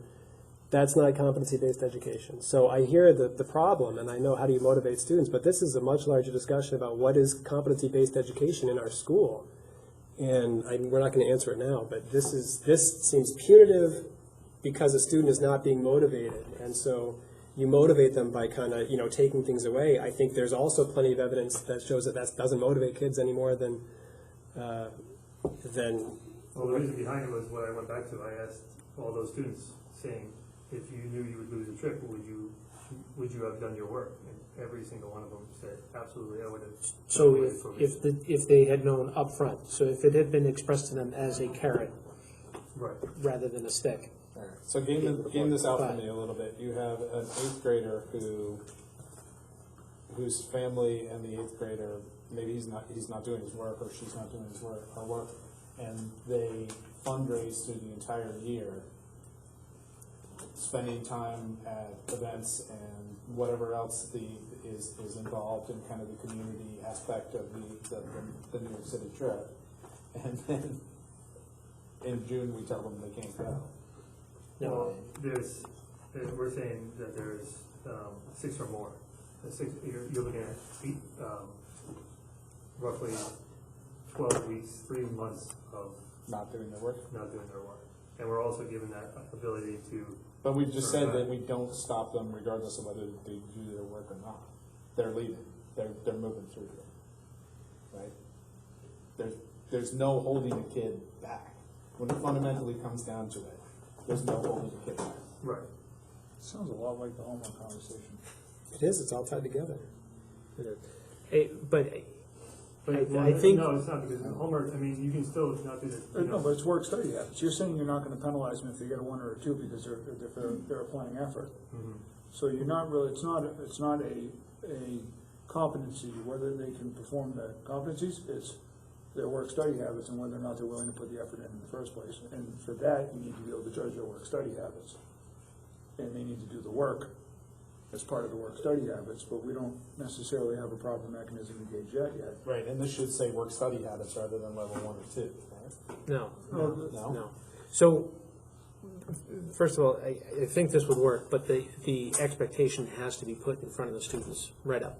Oh, absolutely. Right up front, right? I meet with every student at Yeah. the beginning of the year. So if they have that expectation, if that expectation has been put out there saying, hey, if you stay off this anyway, you get what I'm trying to say with that. So I think this would work because this describes a consequence of not doing that. Being it wrapped up in the curriculum, if they're not doing the work, they're not engaged in the curriculum anyways. So what do we do, toss them to the side? No, we have to find another, but knowing that, again, setting that expectation up front will help, I think, eliminate a lot of that. The passage about will not be penalized for level 1 or 2, I agree with Nate. I think that actually we need to reword that because a level 1 or 2 is a new skill, right? It's going to be an introduced skill. They may have just been starting that if I have competency, if I have the right concept going. So, but the 1 or 2 is not a reflection on the competency yet, or a lack of work on the student's part, I guess is where I want to go with that. So let's think about that language. Again, part of a bigger... You mean in terms of probation? Correct. Because you guys, because when we met last year, this was all the same. Like that wording was in there when you approved it last year. So, I'm just thinking about it. Right. So I mean, obviously it evolves. It's not static. So what you're really getting at is the kid is not doing their work. Right. Where they are on a competency basis is somewhat irrelevant. But I mean, because we're working on competencies now, not grades. Mm-hmm. Well, we're not. That's the whole problem. The rub is we've applied competencies to a traditional grading model. We have. To a certain extent. That is competency shoved into a traditional grading model, right there. And I still think half the families in this town get the report cards, look at the look at the 1s, 2s, 3s, and 4s, and translate them to A's, B's, C's, and D's, and they move on to that. And so, where I've disagreed to a certain extent with a lot of this is you're one or the other, or you're hybriding. Right now we're a hybrid, and if we're trying to go into Nate's point, if we want to be more of a dynamic school where we're really truly, we're practicing this competency-based education, it's going to look a lot different. But we have to still be able to gauge the work-study habits. There's all these other metrics that we haven't necessarily fully incorporated yet to be able to do that, and so we're still trying to overlay multiple things that don't necessarily want to overlay together, at least from my perspective. So, and I'll game out one other thing for you here. Say you have a 6th grader who comes along and does nothing, right? And they don't go to science camp, which is a pretty big deal. Science camp is pretty awesome. They get to 7th grade and they're pretty depressed about school because they wound up not going to science camp. And they lose the Wallace Sands trip because they don't do anything. And then 8th grade, you have a kid basically 3 years in a row who doesn't, you have a curriculum all built around New York City and going to New York City and stuff. And we're pushing this kid along. The kid's doing absolutely nothing. Now there's zero motivation to actually do anything. You're writing a self-fulfilling prophecy for failure. I would hope that there's not a student that's in this building for 3 years that's doing nothing. Exactly. And no help has been provided. Exactly. And support. Okay, so I don't know. This feels enormously punitive to me. That what does the superintendent think on this one? I feel better knowing that it's not strictly academic. If you said that kids, if they were getting a 1 or a 2, they weren't going to go on the trip, then I would have a big problem with that. I'm caught in between two worlds too. I get what you're saying. It's not, we're not there. I mean, I want to be there, but we're not there. So in the meantime, what do? We have students who are not doing their work. The middle school is frustrated and asking for some way to hold the students accountable, and I think we've been struggling for a couple of years to find what that is since we've started moving to a competency-based system. We've seen a significant decrease in the amount of productivity from our students. And that doesn't and that goes across honor students as well. We have kids who are simply getting a 3 who are normally we know they can go for a 4, and there's no reason to go for a 4. So this whole, it's But does that reflect on the students or does that reflect on the teachers? Or does that reflect No, on the system it's we're the putting teachers them are putting more time and hours into grading and to going back and regrading and spending time after school, and it is a part of it is parents as well. They're not sitting down and holding their kids accountable either. Right. So, and we can't control that. But like I said, I mean, it's from the mouth of babes. If they all said, if I knew I would lose my trip, I would have done my work. Yeah, but you're also in a position of, I'm not trying to play devil's advocate here, but you're also in a position of authority, and they're going to tell you. No, I totally disagree. This is 2 days before graduation, and I would. Oh, so these were the kids who are moving on anyway. So, Yes. Oh, so you weren't asking the incoming 8th grade No, class. I was asking They're done. 8th graders who are done, who I have a pretty good relationship with, and I said, I laid it out as, be honest with me, and most of the kids would be honest. They're honest with me. Nothing to on lose many, at that many point, levels, so. Almost too honest sometimes. Yeah, especially that group, yeah. Can I just ask them about the report card? So now they're moving to Alma. Is there something we can consider this year? Maybe not. If this is now is not the time, but something to think about for this year, where and maybe we're already doing this, but are we separating out what the competency score is? What skills can you actually do based on all these competencies that we've been laying out in the curriculum review board, and all the teachers and the curriculum groups are doing this? But then also evaluate their work study habits, and We do that. you do that, and It's on so. the report card. So then, can we just change this to say a level 1 or 2 on their work study habits, rather than a 1 or 2 on the, I mean, are they both graded in 1 through 4s, or are they separate? How are you Yes, keeping track but of these? the one for middle school, it's a collective across the teachers' subject areas. So it's not per test or unit. So it's at the end of the trimester. This is a quick glimpse of how I see your student performing for work. It's For work study. And it's subjective. It's totally subjective. But I wonder whether that's almost more informative to parents on a weekly basis, rather than can they divide fractions or whatever. It's, are they coming into class and, getting their work done? If parents aren't really looking at the grade book anyway, or they're looking at what, maybe that piece of information is almost more useful to a parent to say, dividing fractions, whatever, but are they showing up and are they doing their homework or not?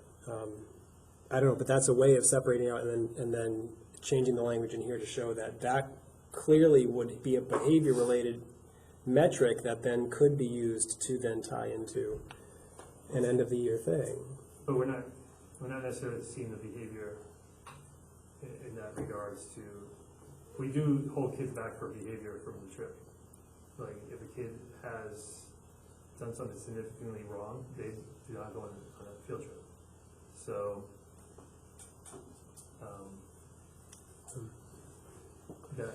that's the behavior piece. And doing homework is behavior. Yeah, it's the same thing. But it doesn't count. It doesn't hold them off of probation. Yeah, it doesn't hold them off of probation. Again, if you That's what I'm saying. Maybe that's what probation should be. Whether a kid can divide fractions or not, I don't know. Should be a probationary matter. But it doesn't. But you don't want. They're on probation because they simply have not gone back to do their work. So if you take a test and a 2 is the best you have, you're not on probation. Okay. You're on probation because in 2 or more subjects, you have simply blown off the project. We have seen in Mr. Social Studies, which is more of a project-based environment, I would say we have maybe a 40% completion rate for projects right now. Okay. And so kids are simply not doing anything. And so that's when they find themselves on the probation list. But when I hear that 40% are completing and 60% aren't, that Makes is, my head we're explode. doing something wrong. Like we, as a school, are doing something wrong. It's society. It has nothing to do with That's Well, I don't that's wanna- not a good answer. That's not a good answer. So yes, you're right, and yes, you're right. And I think turning this into a confrontational Right, thing I'm not about, trying to, I'm really like, not. oh, well, you're doing something wrong is not helpful. Right. So I think that we gotta tone that back, and we have to understand that you're diving into one of the most, across the country, difficult issues that any education is facing right now, and that is layers, what is student motivation, how to motivate students, what are the factors that play into that motivation in terms of home support, and that's why I keep bringing up about becoming trauma trained, because a lot of the heavy hitters that you'll have are kids that have no support at home. So you shouldn't even expect the project to get done, because unfortunately sometimes what happens when they go home is they don't have the support that they need in order to put that project together. This is a really multi-layered, very, very difficult situation that we're probably not going to solve here tonight. Right. So my recommendation is that what we do is that we create a parking lot for every meeting that we have, and I'm sure you have a system. I'm new, and I'm sorry, I don't know exactly what that is. But Nate brought up a subject that he would like to address later on. This is another subject we should address that has multi-tiers and multi-layers tied into lots of different things like homework and competencies and things like that. And right now, in a week, or next week, this handbook needs to be ready to go out. It doesn't mean we can't amend it, it doesn't mean we can't change it, and we can't tell people, like, this is what has to, these are some changes we realize we need to make. But I don't think we're gonna solve that here tonight, right now. But, okay, so how would you deal with the proposal that's in front of us, which is the major events of the grade get taken away from those kids if they are potentially if they're on probation for six or more time? So I think that probably what I would do is I would have that in there as now, and maybe it said that this is under advisement and for school board. Currently under review by the board. Review by the board, because I agree with so many of the things. I've sat in that seat, so I understand. Like, there are very few things that we can do that help students grow in accountability. There's not a whole lot we have. And yet, on the other hand, I also understand that these are the exact things that all kids should be experiencing, probably almost regardless of where they're at, unless they would absolutely be unsafe on that trip. So I understand in both and, but in my pragmatic sense, I'm trying to be like, we have to get ready to move forward next week. And then what we should do is, if this is a high priority, and it sounds like it is, get to it pretty quickly. Even though we're going to dive into budget, this should, even if we have to have an extra meeting or so. But I don't think right now we're going to solve it with the. I think the discussion is good, but the goal is to come through the handbook. So you would move to accept it as is, and then and just go from there. Well, we're going to go through and review the rest of the book. We're on this specific section, and right now the specific section has and I'm not saying I am trying to ask hard questions. I like your questions, and I agree with your questions. I'm not saying that this is not necessarily the right thing, but it is punitive. There is that very last sentence in there. Administration can review on a case-by-case basis. Right, which is, it brings the subjectivity back into it, and also, I know that there's not data that's black and white on this. I know that. I know that this isn't going to come out with a clear yes, no, coin flip answer, and it's a mess. And we have had these discussions, and we have gone down the rabbit hole. Can you talk a little, I'm just going to ask one question. Can you talk about reducing their probation number by remaining off? Is that going to be like reduce it by 1 if they're off for 2 weeks, or does it reduce it for 2? Yeah, so essentially if you had 5 and then you didn't get on it for 2 consecutive times, then now you're down to 4. I keep track of all this information on a spreadsheet. Okay. So maybe it should say it will reduce it by 1 at the very least. Student can reduce their number by 1 by staying off for 2 weeks. And I think to Brian's defense, he's really saying that the students are like criminally negligent on their work. to get there. Like, it takes a pretty extreme set of circumstances.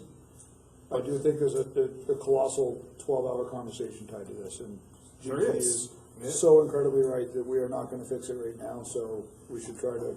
So, Move okay, on to other so business. are we as a board comfortable with this language? I am. Well, I'm sorry.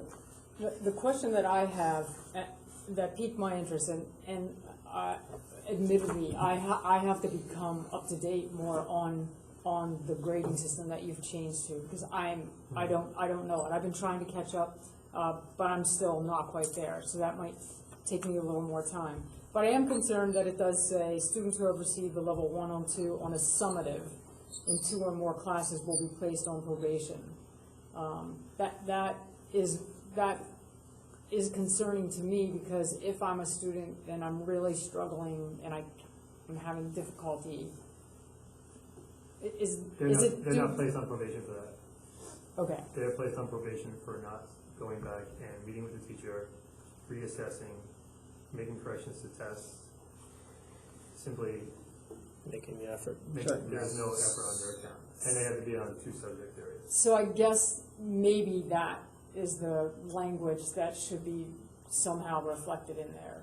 Because right now it just looks like if I got a 2, If I don't understand it, I'm gonna go on probation. yes. I'm not gonna be. That's, in competency-based education, that's what this says to me. If I don't get it, I'm going on probation. Well, that's where it goes down to here, down to where the asterisk is. What you guys are talking about. Students will not be penalized for 1 or 2 if this is a reflection of the student's best effort potential. Yes, but so currently what you're saying is, do you have those work-study practices laid out somewhere? Like, is that data that can be used or not? You mean on the part of the teacher? Yes. That kind of goes back to being subjective in that sense, because the teacher knows their students in that sense, and can say, I know you didn't, like, I see you working every day, you're handing every single homework in, you bombed the test. Where is it disconnect? And so it takes time to meet with that student, compared to a kid that is not doing any work the whole time and bombs the test, and is messing around in class and distracting others. Where do we reflect that the student isn't doing any work the whole study time? plans. No, but what, Right? sorry. But they're saying they're not recording it, they're not reporting that to the parents or to the student until the end of the trimester, I think is what happened. That's sent home every single week Oh. to the parents. That information is shared from their advisor to the parents, saying that they're missing 4 more assignments every single week. But not work study habits, it's not academic. Right. Work study habits are reported out on the report card, but academic probation is reported out. Right? Is that Yeah, correct? academic probation, is every 2 weeks. And then, every 3 weeks. And then, but every week, if you had a child in middle school, you would be notified every Thursday that your student is missing 4 more assignments across. And then we say, please refer to Alma to see what assignments they are missing. So that's the verbiage that's sent home every week. Yeah, which is, I think, a big step in the right direction. It was definitely helpful for us last year. It does go a long way to capturing what you're looking for. It can be improved. I think there's additional information, but I would like to also move on with this. Well, then let's speak to this. I've heard 2 board members who are comfortable with it. I said, yeah. I know, I heard 2. It takes more than 2 to move on.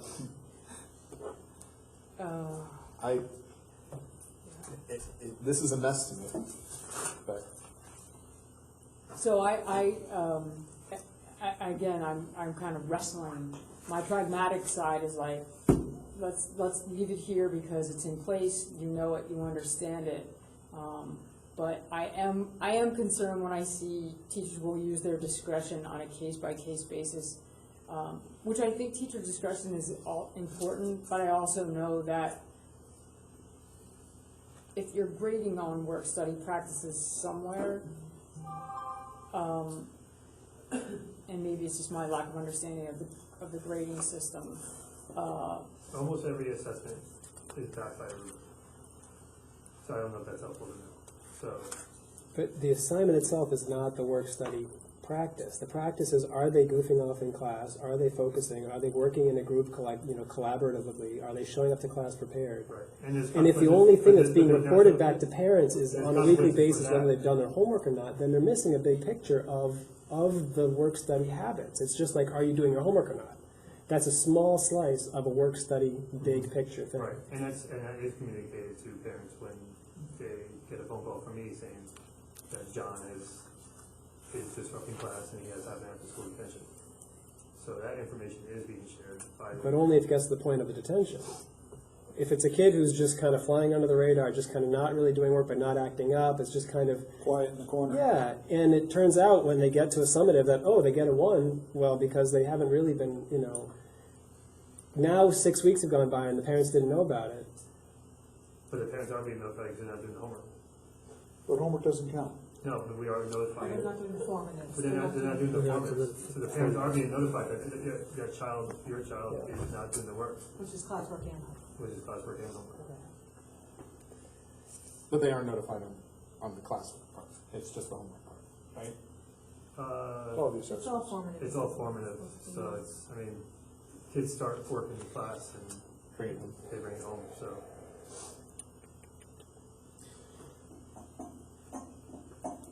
I'm happy to move on, I guess, but I really feel like this needs some work this year.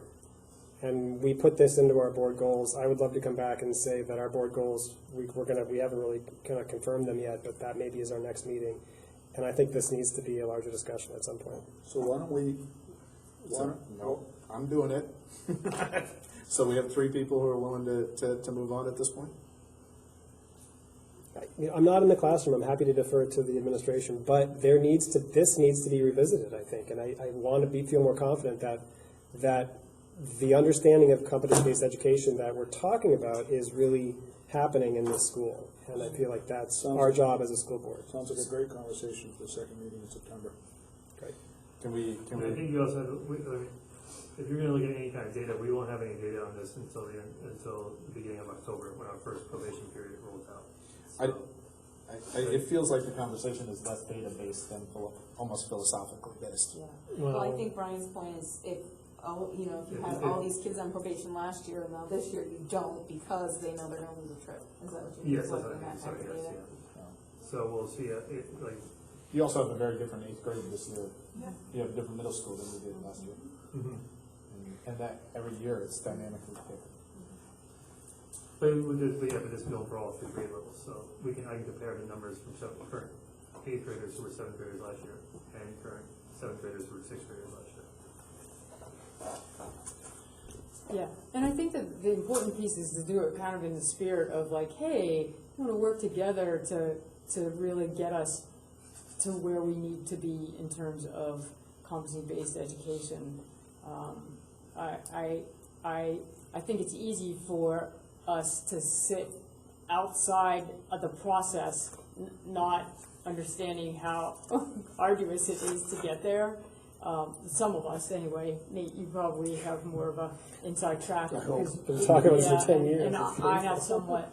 But I think it's, it's important for us to look at it that way, kind of like in the spirit of collaboration. I think our whole job as educators is to prepare students for the next step in life. And we know in our roles, if we don't come to work and do our job, we have consequences, negative outcomes. And if we are showing students that there's no negative outcomes, or there's outcomes for, that's what I'm trying to show. We prepare our students across the board for everything. We show them how to be good athletes. We show them how to be fine in the hallways. We teach them what kind of voice they should use inside and outside. We also should be teaching them you need to do your homework to be successful, or not even homework. You need to put forth the effort to learn the material to be successful. Yeah, but we also need to acknowledge as a school that kids are changing, society is changing, and there's a piece of us that needs to think about how we can change and improve along with that. So everybody is, I think we've moved on. is everybody okay with this language? Yeah. Okay, I'm not, but there's 4 other people who are. Well, I Go ahead. mean, yeah. Okay, I tonight. think we need to come back with it, to it, but to say that we're gonna fix this language with If all we these could in one multi-levels before next week. How good is- would we be if we could in one night? Be Right. epic. You know, page 31, this kind of goes back to the, taking away flex and advisory time, so, What is gonna be in place of? Oh, so you're not, there's not gonna be flex and advisory time? Or, I'm sorry, go ahead. so this was like, so it says that students missing 4 or more assignments, we are not gonna be taking away their flex time and advisory time. So, again, we did not see any, had no, our hope was that kids would be, well, I'm missing my extra time with my peers, I'm gonna be more inclined to do the work. That was not the case whatsoever. So, so we built the schedules to remove those flex time, and have a recess every day, and then, and not remove kids from advisory, because we saw it in the end it was too detrimental to the advisory program. So taken away from the whole entire advisory experience.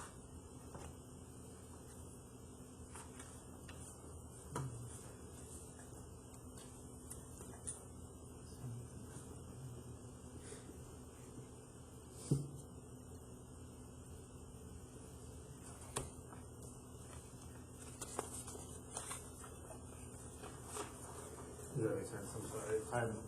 When you live in it, it's so, it's hard to. It's saying that by making them do their, take away from their free time and their advisory to do their work last year, is on no difference in their work? Correct. So, and it was ruining the advisory program. And the advisory program is an important piece of the social. I will add an aside, which might be a little bit snide, but that argument could be repeated for what we just did in the previous page. All right. It's a big conversation. Self-funded.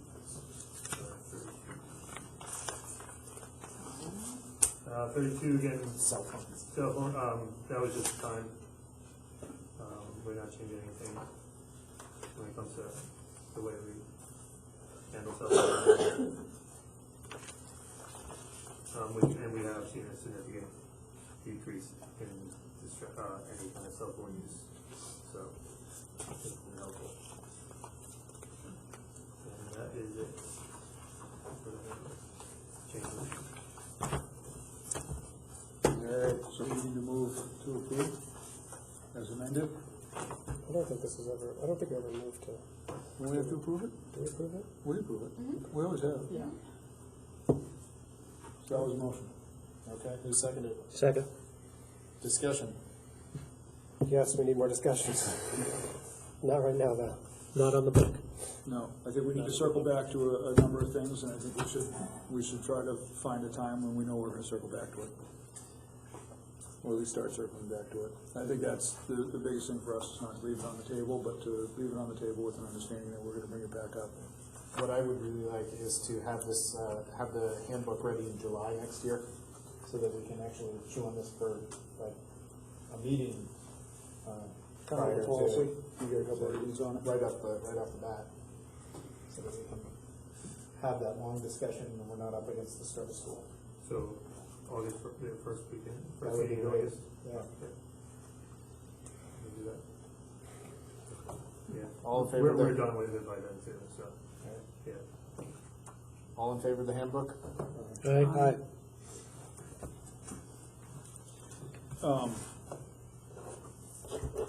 Mr. Dealey? Yes. Wow, Mr. Dealey. Mr. Chairman? Yes. So I believe we have 2 audience members here that are here for particular reasons. Can we possibly, because this is gonna go long, This is gonna be a long. so can we possibly adjust our balance of our agenda a little bit to facilitate some of their time? I know why Amanda, you're here for JSCK, right? All right. You didn't post it as an open discussion, is that your intention?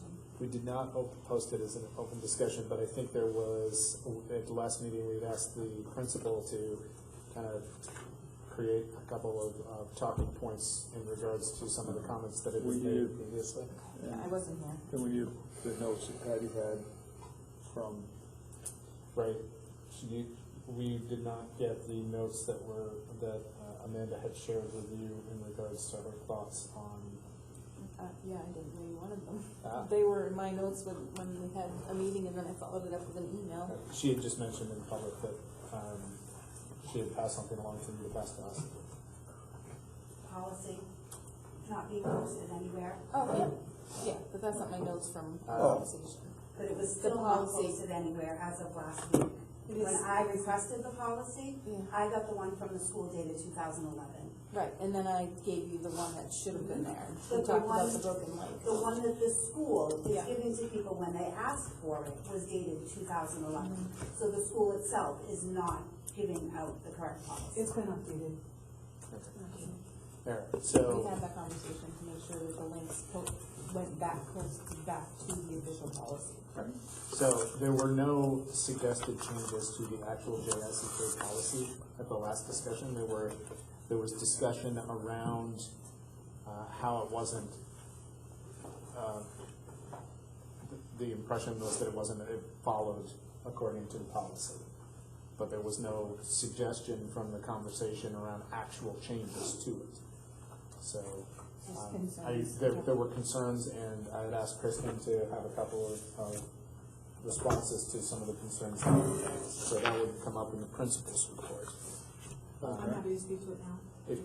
We don't need to keep you here all night. If you want to speak to it. this is gonna be a long one, so. I'm sure it is. Kristen, if you want to go ahead. So, it was specifically pointed out that students will participate in annual education programs at the beginning of the school. So I sat with a few staff members, brainstorm things because I've only been here for a year. So I only knew what had happened this past school year. But Mr. Grieve tells me that a bullying presentation is done every single year. He does one every single year with the middle school students, going over the different types of bullying, what the definition of bullying is, and that type of thing. Elementary, it's addressed at the elementary level through morning meetings and responsive classroom as age appropriate. We have many opportunities to have one-on-one education with particular students. Our guidance counselors and a lot of teachers hold small group lunches, which encourage inclusion and discourage exclusion. We've had Rachel's challenge here. There was a student presentation done and a parent forum that was done. I'm not sure exactly what the year was, but it was in the last few years. Rachel's challenge is the student who was the first student shot in the Columbine tragedy.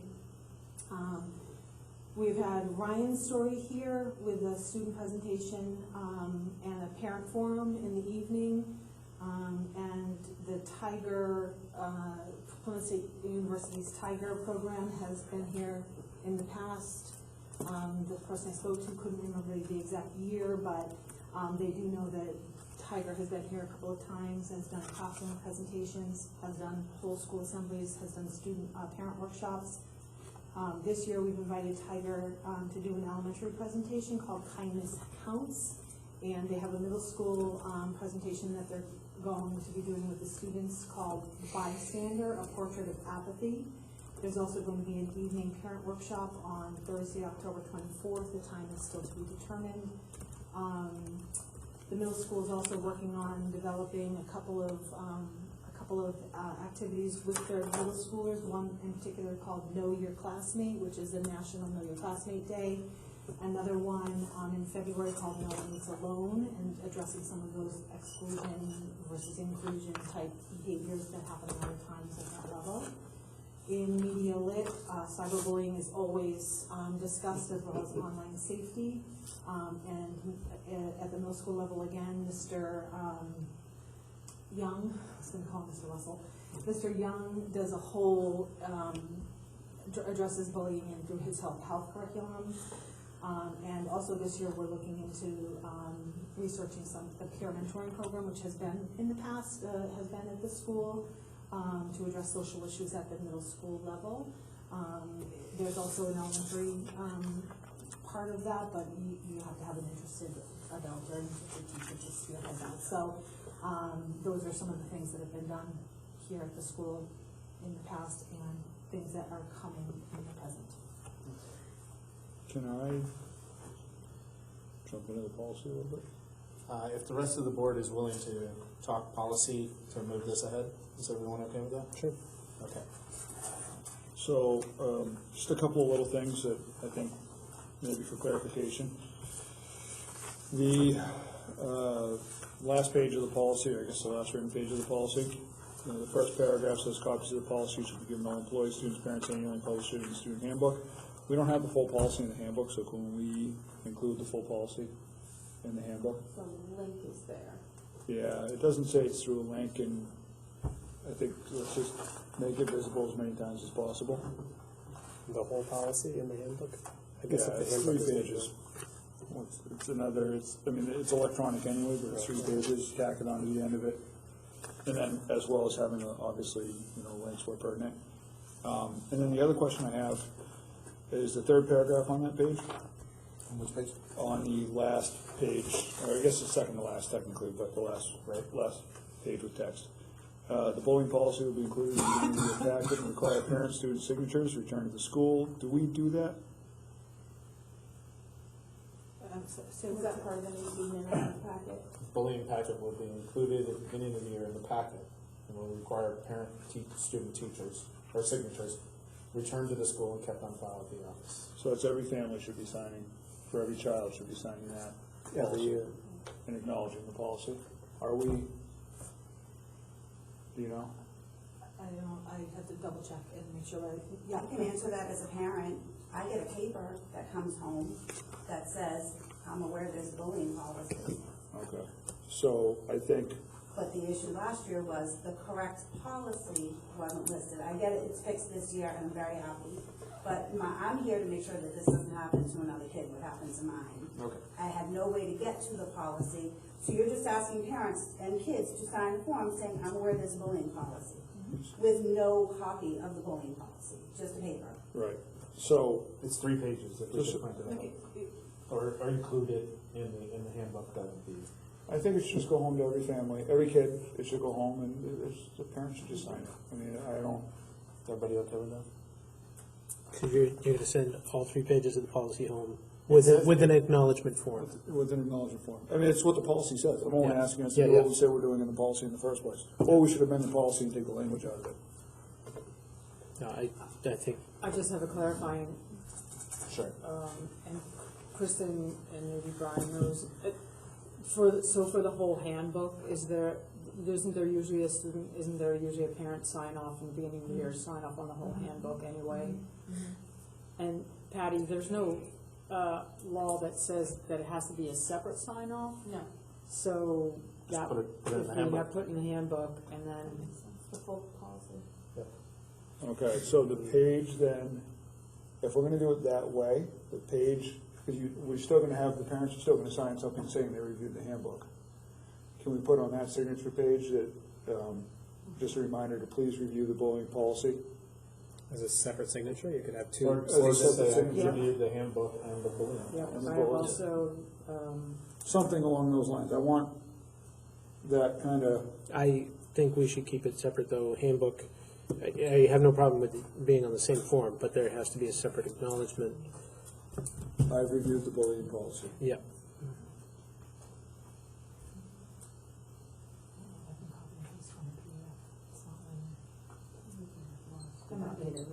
I can turn it into a Word doc for you. Oh, all right, so, I guess, I don't necessarily care the method, but the policy says that at the beginning of the year, every parent's gonna receive it, and they're gonna acknowledge that they received it. So I just wanna make sure we're doing that, because this is, whatever the policy is, I just wanna make sure we're abiding by the policy, or if we don't wanna, if there's things that we don't agree with, we just need to strike them from it. Is everybody okay with that language in the policy? All right, so it stays in there, so include the policy. To clarify, are you looking for two signatures, one that you received the handbook? That and was that- one suggestion. Does everybody feel the same way? Or do you think one signature for acknowledging the handbook and the bullying policy is? There should be some separate, a separate acknowledgement, whether it's So a two second people- two checkbox people or whatever, want but. separate acknowledgement for the bullying policy. Yeah. 3 people? Yeah, I would like separate acknowledgement. Separate acknowledgement on the same piece of paper. So on a piece of paper, I read the handbook and I agree to it, sign here. I read the bullying policy and I agree to it, sign here. Is that okay with I everybody? agree to and understand the bullying policy. It's there, yeah. Just As want long to as make, it's not two separate sheets. no, I just want to make sure, all right, to go back to the reporting procedure section, so number 5 in reporting procedures, we've only got 2 other, these are just 2 simple things.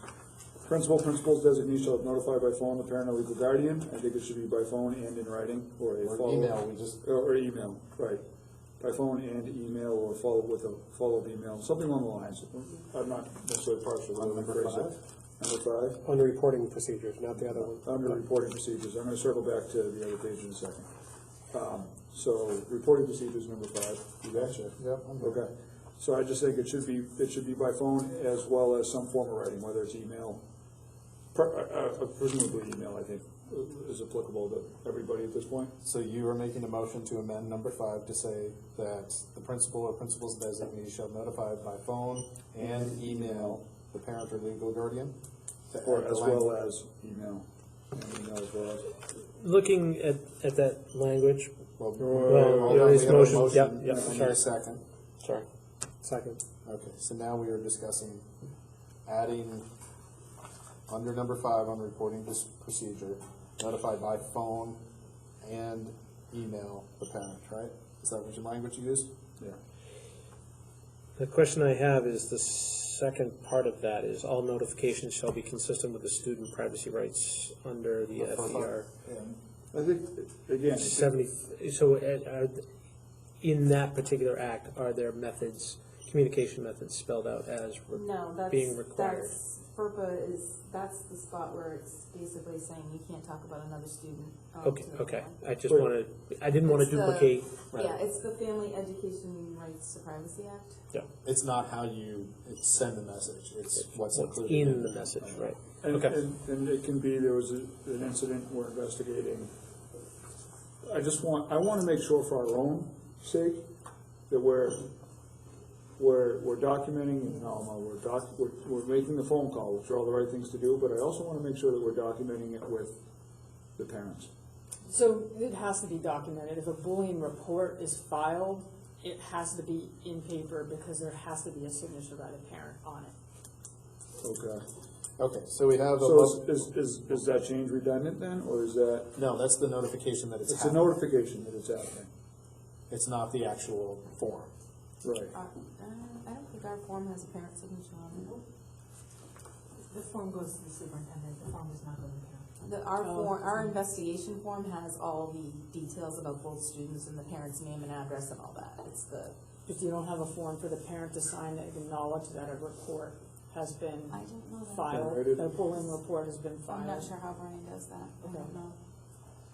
Because that would be part of that. Yeah. All right. Do you want to act on that? Well, no, we have, so we We have have a to act on motion that, to right. just add and email And email, to number 5 after by phone. Is there any more discussion on this amendment to JICK? There's Yeah. no by phone in there. Yes. To G's point there, does that mean, does this say that you can notify by phone, but if you don't get somebody, you just leave a message, you send an email, you don't actually get in your 48 hours confirmation from the parent that they have registered this? Right. This sounds like it's just sending out information without actually confirming that the parent heard. Right. Is that an important piece of this?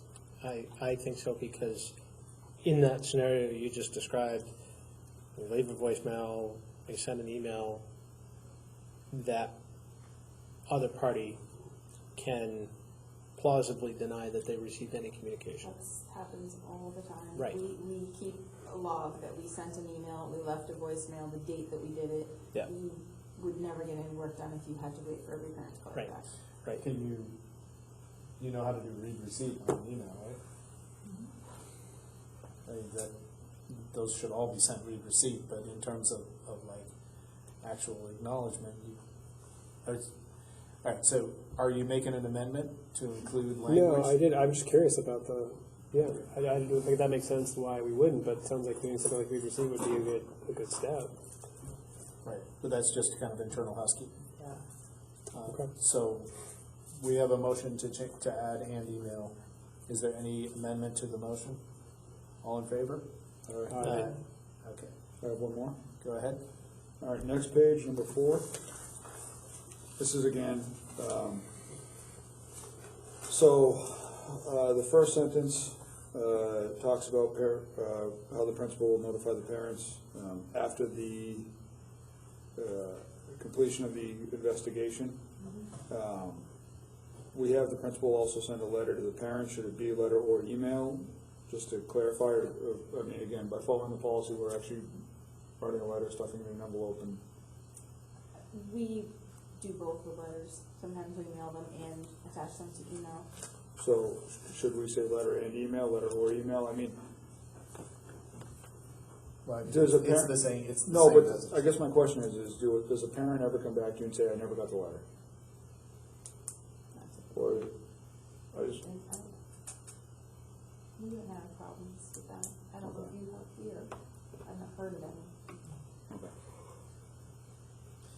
I think we know if we have families that are, really busy, never home, hard to catch up with during school hours, we typically know that, and we have ways, family usually make sure we can get a hold of them if we need to. okay. Cell phones, work phones, email, we usually know the best, we can track them down.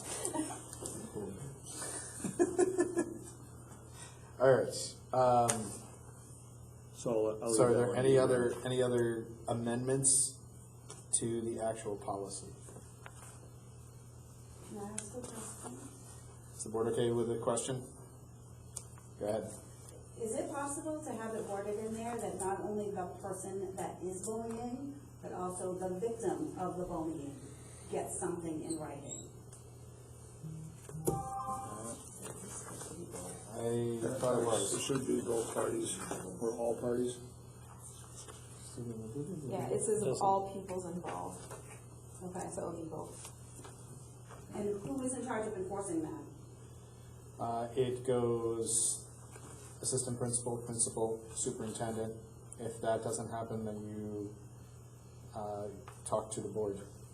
But you start with the assistant principal and go to the principal. I think that needs to be streamlined somehow, because I started this in June, and it's now August, and I was just getting before the board in August, 2 months later. Because I did work my way up. I went with Mr. Reed, I met with Mr. Goody, I met with Mrs. Sherman. Right. So, Did you not get something in writing? I never got anything in writing, except for a recap of phone messages, of phone calls. I didn't get any Okay, if you investigations didn't in get writing. if you didn't get resolution from when I met with you, I need to hear back from you about that. I thought I had resolution with you. And then again, the things that were said were not followed through. Okay, You told me you were gonna have a bullying program in the school, that you had one that you were looking into, that you've used in other school districts, other school systems. There's nothing about that going on right now. I was also told that the bullying policy was going to be put out. Right. You should probably have this conversation directly with the superintendent, not in front of the board at this point. So, then if you are not happy with the what you hear, then you can schedule a time to speak directly to the board. But we're dealing with the policy right now, and we had. Well, that's what I wanna know, who is in charge of enforcing the policy? Is that I'll- the steps I have to go It's, through? yes, Okay. that it has to be that way. All right. Any other changes to JSEK at this point? so what reading are we? We're on second reading, but we just made amendments. So there's Even though they are not large amendments. They are very small amendments. There's a part of me that wants the policy as it would be amended to be what is going to be attached to the handbook.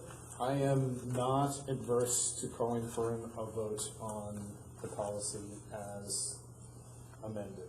So if there's a board member who is extremely adverse. I'll second Nate's motion. Okay.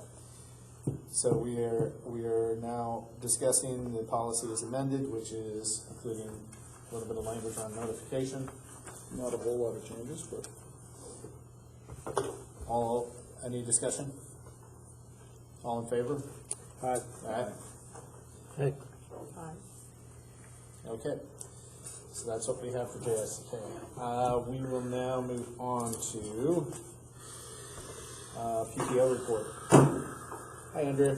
Hi, I just want to ask you guys some quick questions about, are all 5 of you guys able to come on Monday? This Monday? Oh, man, already? At 3 o'clock. weather's gonna be nice. Is it, and that was. Supposed to be like 70 It's something. gonna be rainy ever, should I set it up out back so that, We could use the shed. I don't know how we would get 700 people through out back. well, we don't get them all at once anyways. No, No, you would serve in put them here. out back, we serve them in here. Hold on, man. I think it's going to be 74 in Sunday. That's what I saw, I looked, well. We have a shed we can cook in. Right. Are you coming? Yes. You're brave in trusting a forecast out that far. It's not that far. Okay. It'll be here, actually. I need 5 coolers and I only have 1, so I need 4 more coolers. Anybody else have? I a cooler? have a medium-sized one. Monday is Yeah, I going to be have a little 71 one. and partly cloudy. Do you need them before Monday or just on Monday? What? Do you need the coolers before Monday or No, on just Monday? bring them with you, and I'll tell you right now who to bring. So that's 3 coolers. Anyone else have? I have a cooler. Oh, yeah. 4 or 5. Gigi bring a cooler. Ken bring a cooler. Zach bring a cooler. Bring a cooler. Sounds like Why don't we just- just plan on everybody bringing? How about everybody brings a cooler and I'll bring propane Everyone tanks? bring a cooler. Everyone bring barbecue Tools. Thank you, and everyone bring ice. Unless Patty, you want to bring all. Should we ice. fill How much the ice? coolers with ice? 100 pounds. 100 pounds of ice. Just 100. That would That, be, if you guys want to do that, yeah. That sounds like Fill Keene that State. cooler, that would be easier. So just bring the cooler half filled with ice. Or 3 full or half Well, full? it sounds like we need No, 100 pounds of your- ice. Part of those coolers are gonna be for holding the meat while you guys are cooking it. Oh, okay. So I need 2, no, not everybody, So like don't half. fill them. All right. No. All right. Ice is cheap enough where I'd be willing to let some of my ice go to waste if I brought a little too much. I'd be willing to live with the consequences. Are you bringing all 4 propane tanks? I have, I think 3 I can bring. Definitely 2, I think 3. Did we have to change the tanks out last year, Ken, when we were cooking away? Yeah. Did we have a swap? I thought you said somebody. No, I don't think we did have this. I went and bought 2 last year. I think we did not run out last year. We were running both burners pretty hot. But we asked the school to buy propane tanks along with the new burner. Yeah, Trish isn't here. I will, Okay. she asked me to leave the list.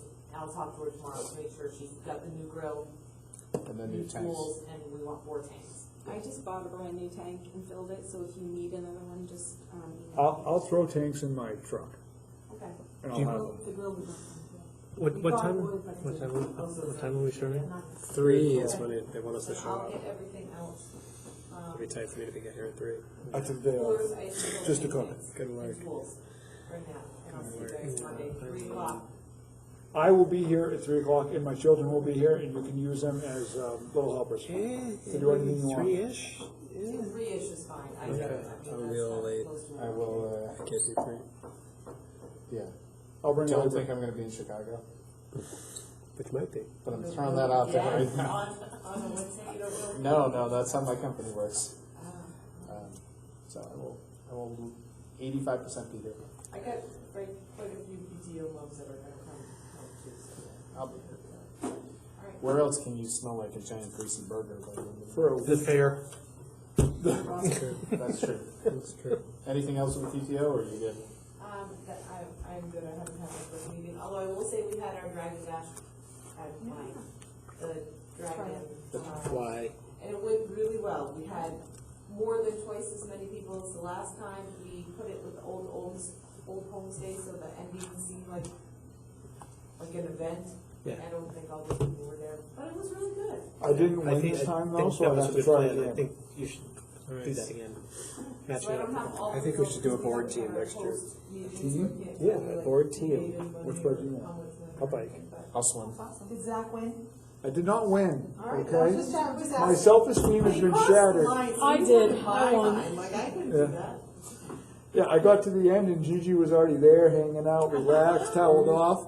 I'm like, I thought I passed you on my bike. You're all winners. Because I was on a team and I had a runner, Yeah, a ringer runner. yes. Alright, so, you good? That's it. Alright. Alright, I'll see you guys Monday. Thank See ya. you. Thank you very much. Staff report, none at this meeting. Executive board report, none at this meeting. Principals report, you have other stuff for us, Kristen? I have a couple. I have, the technology department's list, it's just 5 pages long, it's fine. Bob and John, because it does include pictures, if you want me to, can everyone see? Looks like Boston. Set up 15 new special education laptops and configured them for the network, antivirus patches, etc. Bob is going to work with the special education case managers to assign them each. He has to do this one-on-one with everybody when school starts because he has to assign them laptop, get them up, Bob talk. He set up 20 new STEM laptops and configured them as well. Also configured the charging cart to hold and secure them. He set up 55 new Chromebooks. Some of these Chromebooks are being used to replace the Samsung Chromebooks, and others were used to fill the new jar systems that we have. Those are the things attached to the wall that you can put the Chromebook in for charging. He assembled and configured 18 jar systems into 9 Chromebook charging stations for all the middle school classrooms. The regular unhooking and moving of technology equipment in and out of classrooms for cleaning and then hooking it all back up. He removed unneeded equipment from classrooms, patched, updated, and imaged all the classroom systems, replaced the intercom system for the classrooms, stairwells, and hallways, so all these speakers that you see up there. This included installing a new 4-channel, 480-watt amplifier and 60 new 70-volt speakers. He also replaced the antiquated phone switching device in the ceiling. Everything was wired to a little modern punch-down system. He took down the old projector in the library and the pull-down screen. He moved the light switches from the middle of the wall and relocated them by the 2 doors, which is a better place for them anyway. He didn't say that. Patched and painted the wall, rewired the network connections, and installed the new Epson Brightlink 695 projection system and whiteboard. He also added all the connectors and things like that that you need to be able to do that work. He reconfigured the Aruba 104 wireless access point and the PA speakers in the library, mounted them both in the center of the room and at the top of the ceiling for maximum performance, upgraded the internet connection from 100 by 100 Mbps to 200 by 200. For how much more? There's a picture. Okay. Does that look good to you? You have to pay for that. 16 pay, oh yeah, that was included in his budget. Okay. He tested the Go Guardian with the SAU to make sure that we're compliant with the new laws regarding student information protection. Can I jump in right there? We're not using Go Guardian yet, right? It's a public hearing. Correct. So just so you know, we're gonna be posting a public hearing for that. Okay. Yep. Upgraded the Synology NAS with larger drives that now allow us a place to store the classroom computer images across the network. And he was involved in all of the room changes that happened. I won't bore you with what those are. Phone system changes, extensions, voicemail, and room changes. He made sure all of those were updated. Rewiring of phones and network wiring for the front office. And moved the phone and network drops for the new office configuration.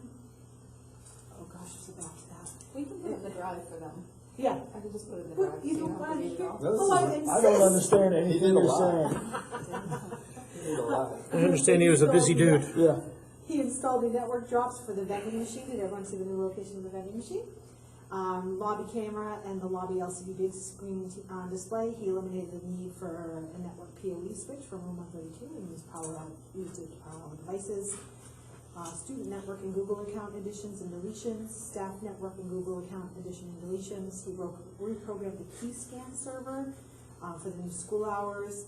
He made a Deerfield Dragon logo, which we were going to put on the lobby floor, but as much as Mrs. Withy would love to change the colors of the school from blue and gold to purple and gold, I won't do that. So the ring around here and the dragon, instead of coming out royal blue, came out purple, and so we're going to find a use for it. But reprogram the traffic lights to the new school hours. I don't know how he did that. And then he has. You mean the blinking signs? Yes. Special ed laptop rollout. So he's got that whole. He's got that all set up to work with the case managers. He either decommissioned or repurposed all the Chromebook carts that were out in the hallway because those were replaced with the jar systems. And he updated the new Deerfield school floor plan map for the 1920 school year, as well as the phone list, which is still a work in progress. Every time somebody looks at it, we see another thing that he needs to fix. And he cleaned up the network wiring around the copy machine in the library, eliminating the need for a network switch. We configured the librarian's computer to run the new job location. Very nice. He was, and this is just draft. There's more to come. I'll keep track of where I left off. So what did he do on Tuesday? He and his brother went to the beach. Good. Yeah, so they were very busy this summer and did awesome work. We can't thank him enough. He and Mike was part of a lot of this as well. To finish up, there was some more curriculum summer work happening. We had the literacy collaborative training this past Monday. On Tuesday, our new teacher orientation happened.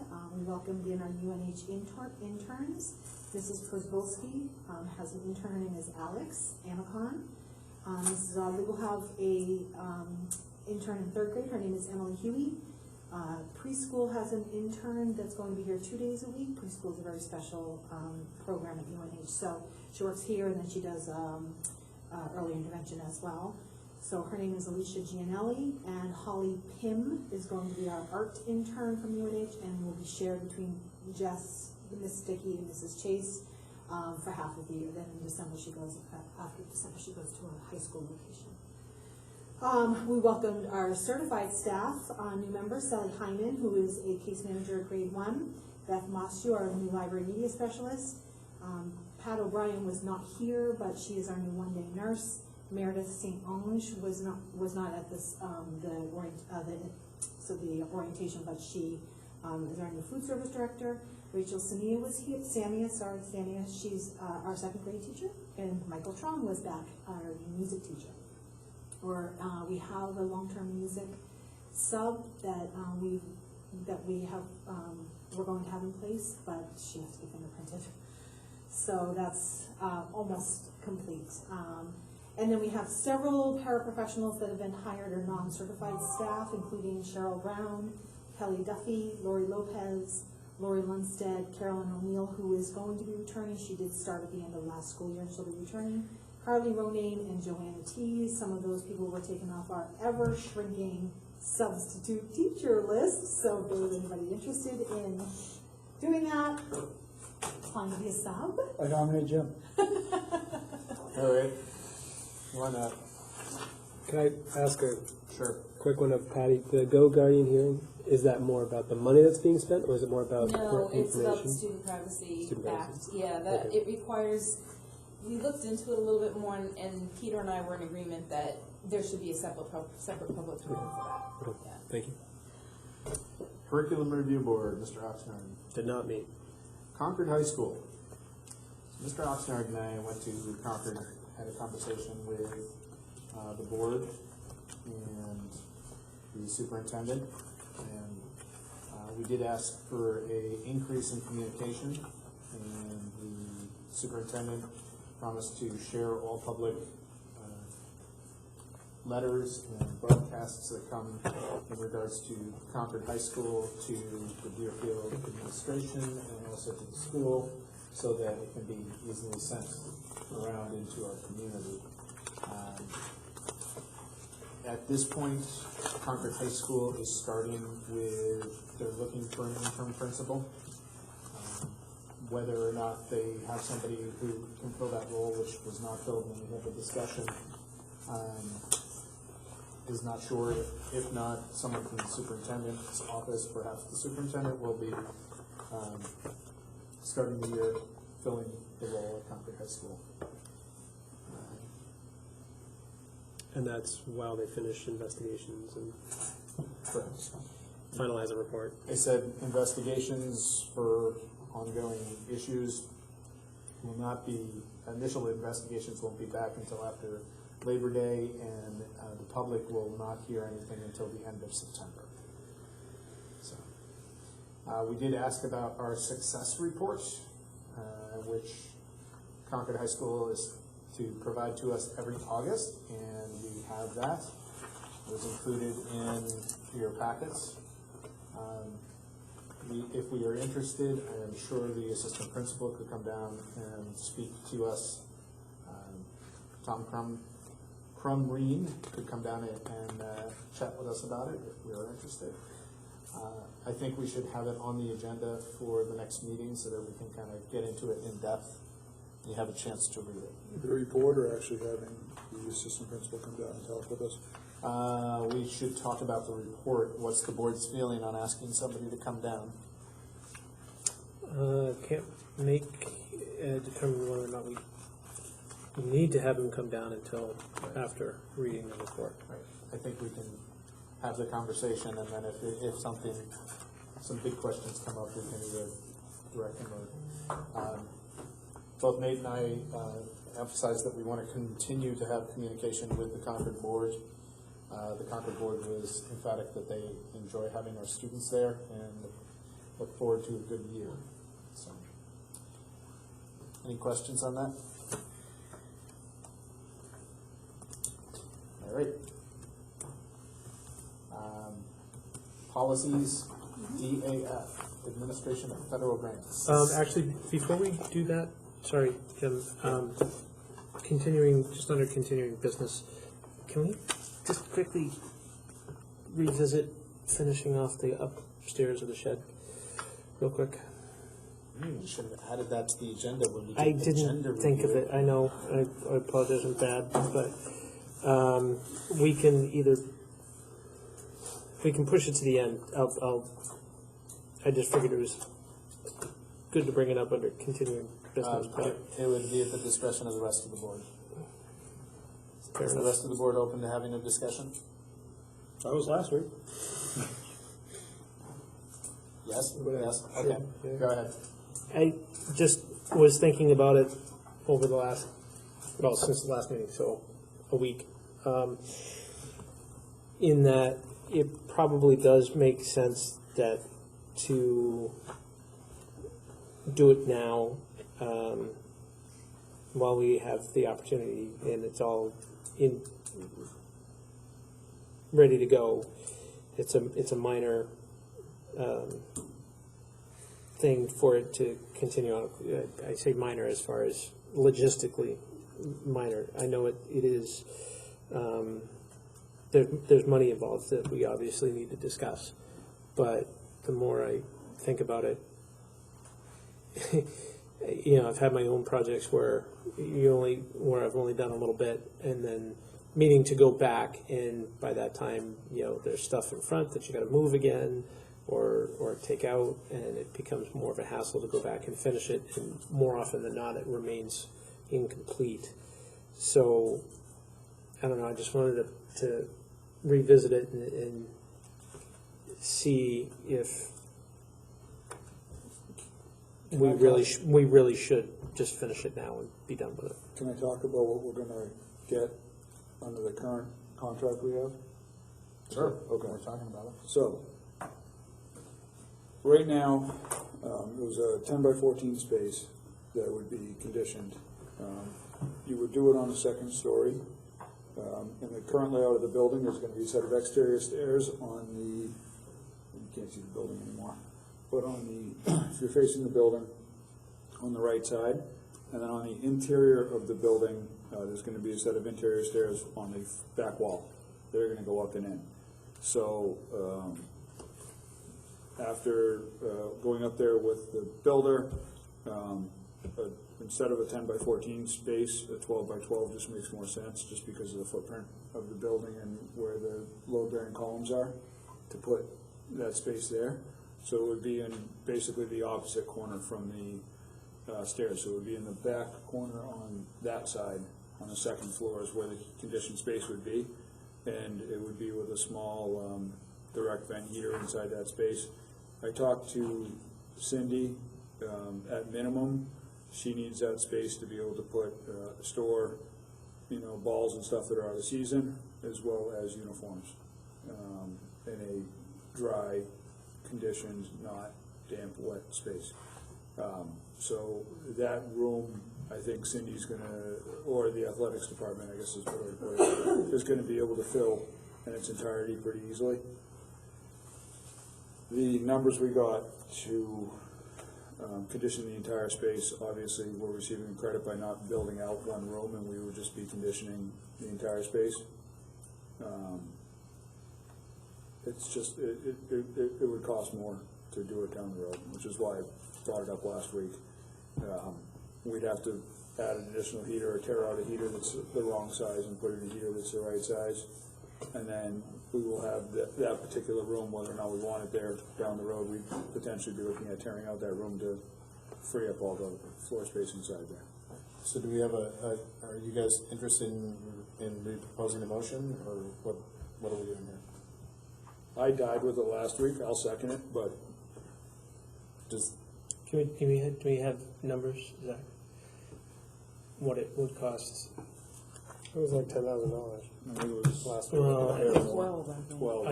I thought the total bill was 12, and that included the paving, which Right, was so like we 3. did the paving, so then that left about 10. And they have 9 to 10, right? I can pull it if I'll find it. I don't have it. Do you have that by any chance? 64, 43, and 4280. Which is This is why I carry a notebook everywhere I go. 10 and a half or 11. 723. 10, just under 11K. 11,723, I think. No, 10, 7, 23. 10,723. Just under 11 grand. I think we can pull it out of contracted services. I think it shakes out at the end of the year, and I don't want to tear stuff down and replace one heater to put in one that's the right size when we could have corrected it in the beginning. You guys brought it up. If you want to make a motion, make a motion. I'll make that motion that we go ahead and allocate the funds to finish off the upstairs space of the shed For 10,000. for 700. Up to 11. up to 11,000. Is there a second? I'll second it.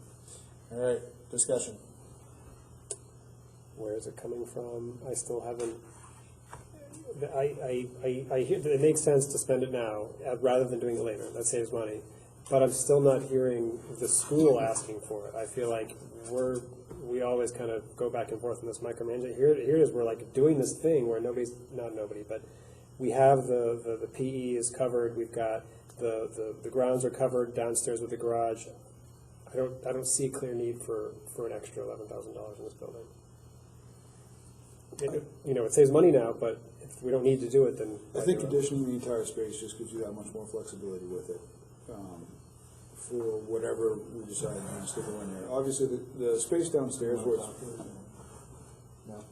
where it's built into the grade, that's going to stay at a relatively constant temperature anyway. But it's not going to be the most. It's going to be warm and dry. Yeah. Where that second story, it gives us the ability to be able to use the space for whatever it needs to and keep whatever we put up there. Except for educational purposes, because it is not built. Because it is not a building, it is a shed. It is not built to the standards that need to happen for educational space. Even if there were public comments alluding to There's a huge something significant else. in the difference in price. And the whole idea behind that was to get stuff out of this building to free up educational space. Right.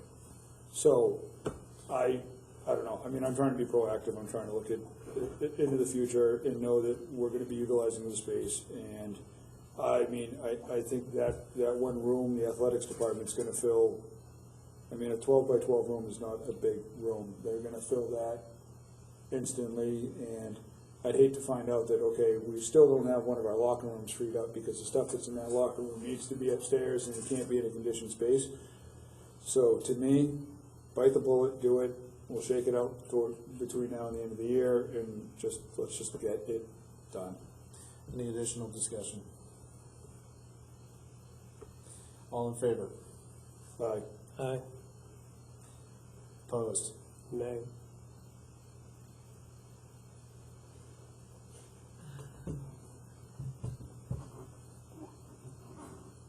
Aye. Okay, it's done. Moving on. Where were we at? DAF. So Kathy redlined the changes, took out the language that doesn't need to be there, and Amber gave her notes. There were very few changes that Amber felt needed to be made, and like I said, it's very long, and it's just the legal requirements that we have to have if we accept federal funds. Did anybody see any changes to DAF, Administration of Federal Grant Funds, that they wanted changes? So I would entertain a motion to accept as amended or as proposed. So moved. Second. Any discussion around DAF? All in favor? Aye. JCA. We already talked about this here right now? We tabled JCA. We've been tabling JCA. So I have the information for you on DCA. From Dean. Yes. That's a separate, okay. So we had discussed the fact that our reassignment policy has evolved over the years. It used to be what we called the lottery policy, when you put the names in the hat and drew the names of kids that got to be reassigned. Over the years, the statutes have changed, and now there's the, earlier there were public comments, and this is basically what it referred to, is that there's a law to change a school or assignment, that if the two superintendents agree it's in the best interest of the child and the school boards vote to approve it, it can happen. Our current policy, as it's written, deviates from the statutes in a couple of different areas, and it provides a form for people to fill out to reassign their high school, which makes it almost encourages and makes it seem like, hey, if you just fill out this form and apply under this policy, there's a potential that you could go to a different high school. This cuts back on language and mirrors the statute more, it mirrors the school board association policy more, to inform people that there is this potential to request a change of assignment for best interests. It also provides, as the law does, for the superintendent to create criteria that they would consider before recommending a reassignment in the best interest of a student. So it takes away the December 15th deadline that's on the form. It takes away the committee that is put in a difficult position here at the school when you are asking the guidance counselor, the principal, and a teacher or two to give an opinion on whether, you know, it would be in the student's best interest to go to a different school, and that's really not their role. So those are the most significant changes, and this is the language that that Dean gave us for advice. He added the piece that our students go to Concord High because that's unique to this district. This is the first time you've seen his recommendations and suggestions. About that Concord High language, I was actually thinking that we might want to take Concord High School out and just leave the high school maintained by the district in accordance with a long-term tuition agreement, because it could potentially change. And if it does, we would have to go back and revise this policy. I think revising it is fairly easy, and I almost think it's up to you, your discretion, but it's nice information so that parents are clear that Concord is our high school of record.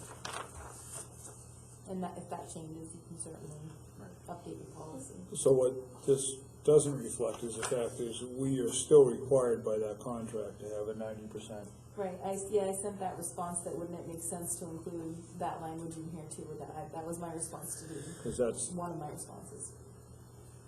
I agree with you. So the statute also has a restriction, so as much as I know some people would love to see school choice, this policy does not change in terms of the ADM requirement, there's a certain percentage that you can reassign, and beyond that, you have to have a waiver, so there's the statute limit, and then there's your Concord High School. Do you know what the statute? Contract limit too. Do you know what the? It's in here, I think it's like if it's a school versus a district, one is 5%, one is 1%. Yeah, it's at the bottom of the page. Number 6. Yeah, so, yeah, it depends on the school or district. Alright, so I think we should all read this and discuss it next time. Are there any initial questions?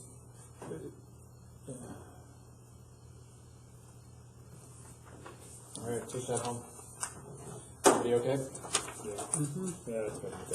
Alright, we are now on to I'm sorry, actually, can I make a technical I formality was thing? off the policies. Sorry. I think last time we had, I think I had a motion that was like floating, and we tabled it. We didn't table a motion, did we? We tabled the discussion. We tabled the policy. Okay, never mind. No, I don't think I've left the motion in. Okay, That would be very, very bad. okay, great. Can't believe you hung a motion. No, my bad. Informational items. I need language from folks, whatever notes you took for the goal setting, so that Nate had sent me some language, and then I think you had some language that nobody else had. If you can just forward that to me, Okay. I will try to put that together for your next meeting, so that you can have a draft of some goals Yeah. to approve. And one of my items was to let you know the student success report came, but you already mentioned that. Awesome. Can I, again, I should have added this to agenda review. This is information. This is information. Can I throw in an informational item? What is it? It's about my lights, About your lights. or about the lights. If it's informational, yeah, but it's done. Yeah. Were you here today for that? No, I was not, but the lights are done. The walkthrough was supposed to occur today with the co-op. Yep, you want me to tell you what? I wasn't here, but Yeah, it did, and some of the light, I don't know, are they bulbs? fixtures. Are more dull than others.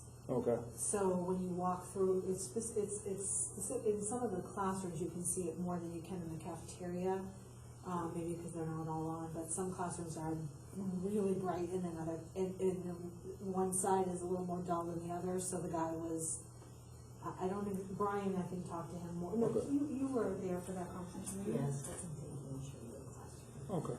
All right. Is that going to be So fixed they by were- the contractor? So they were holding off on, The contract, Mr. Reed signed off, but he, at the discretion of the administrators, will hold that check that goes to the company until there's an okay. Okay.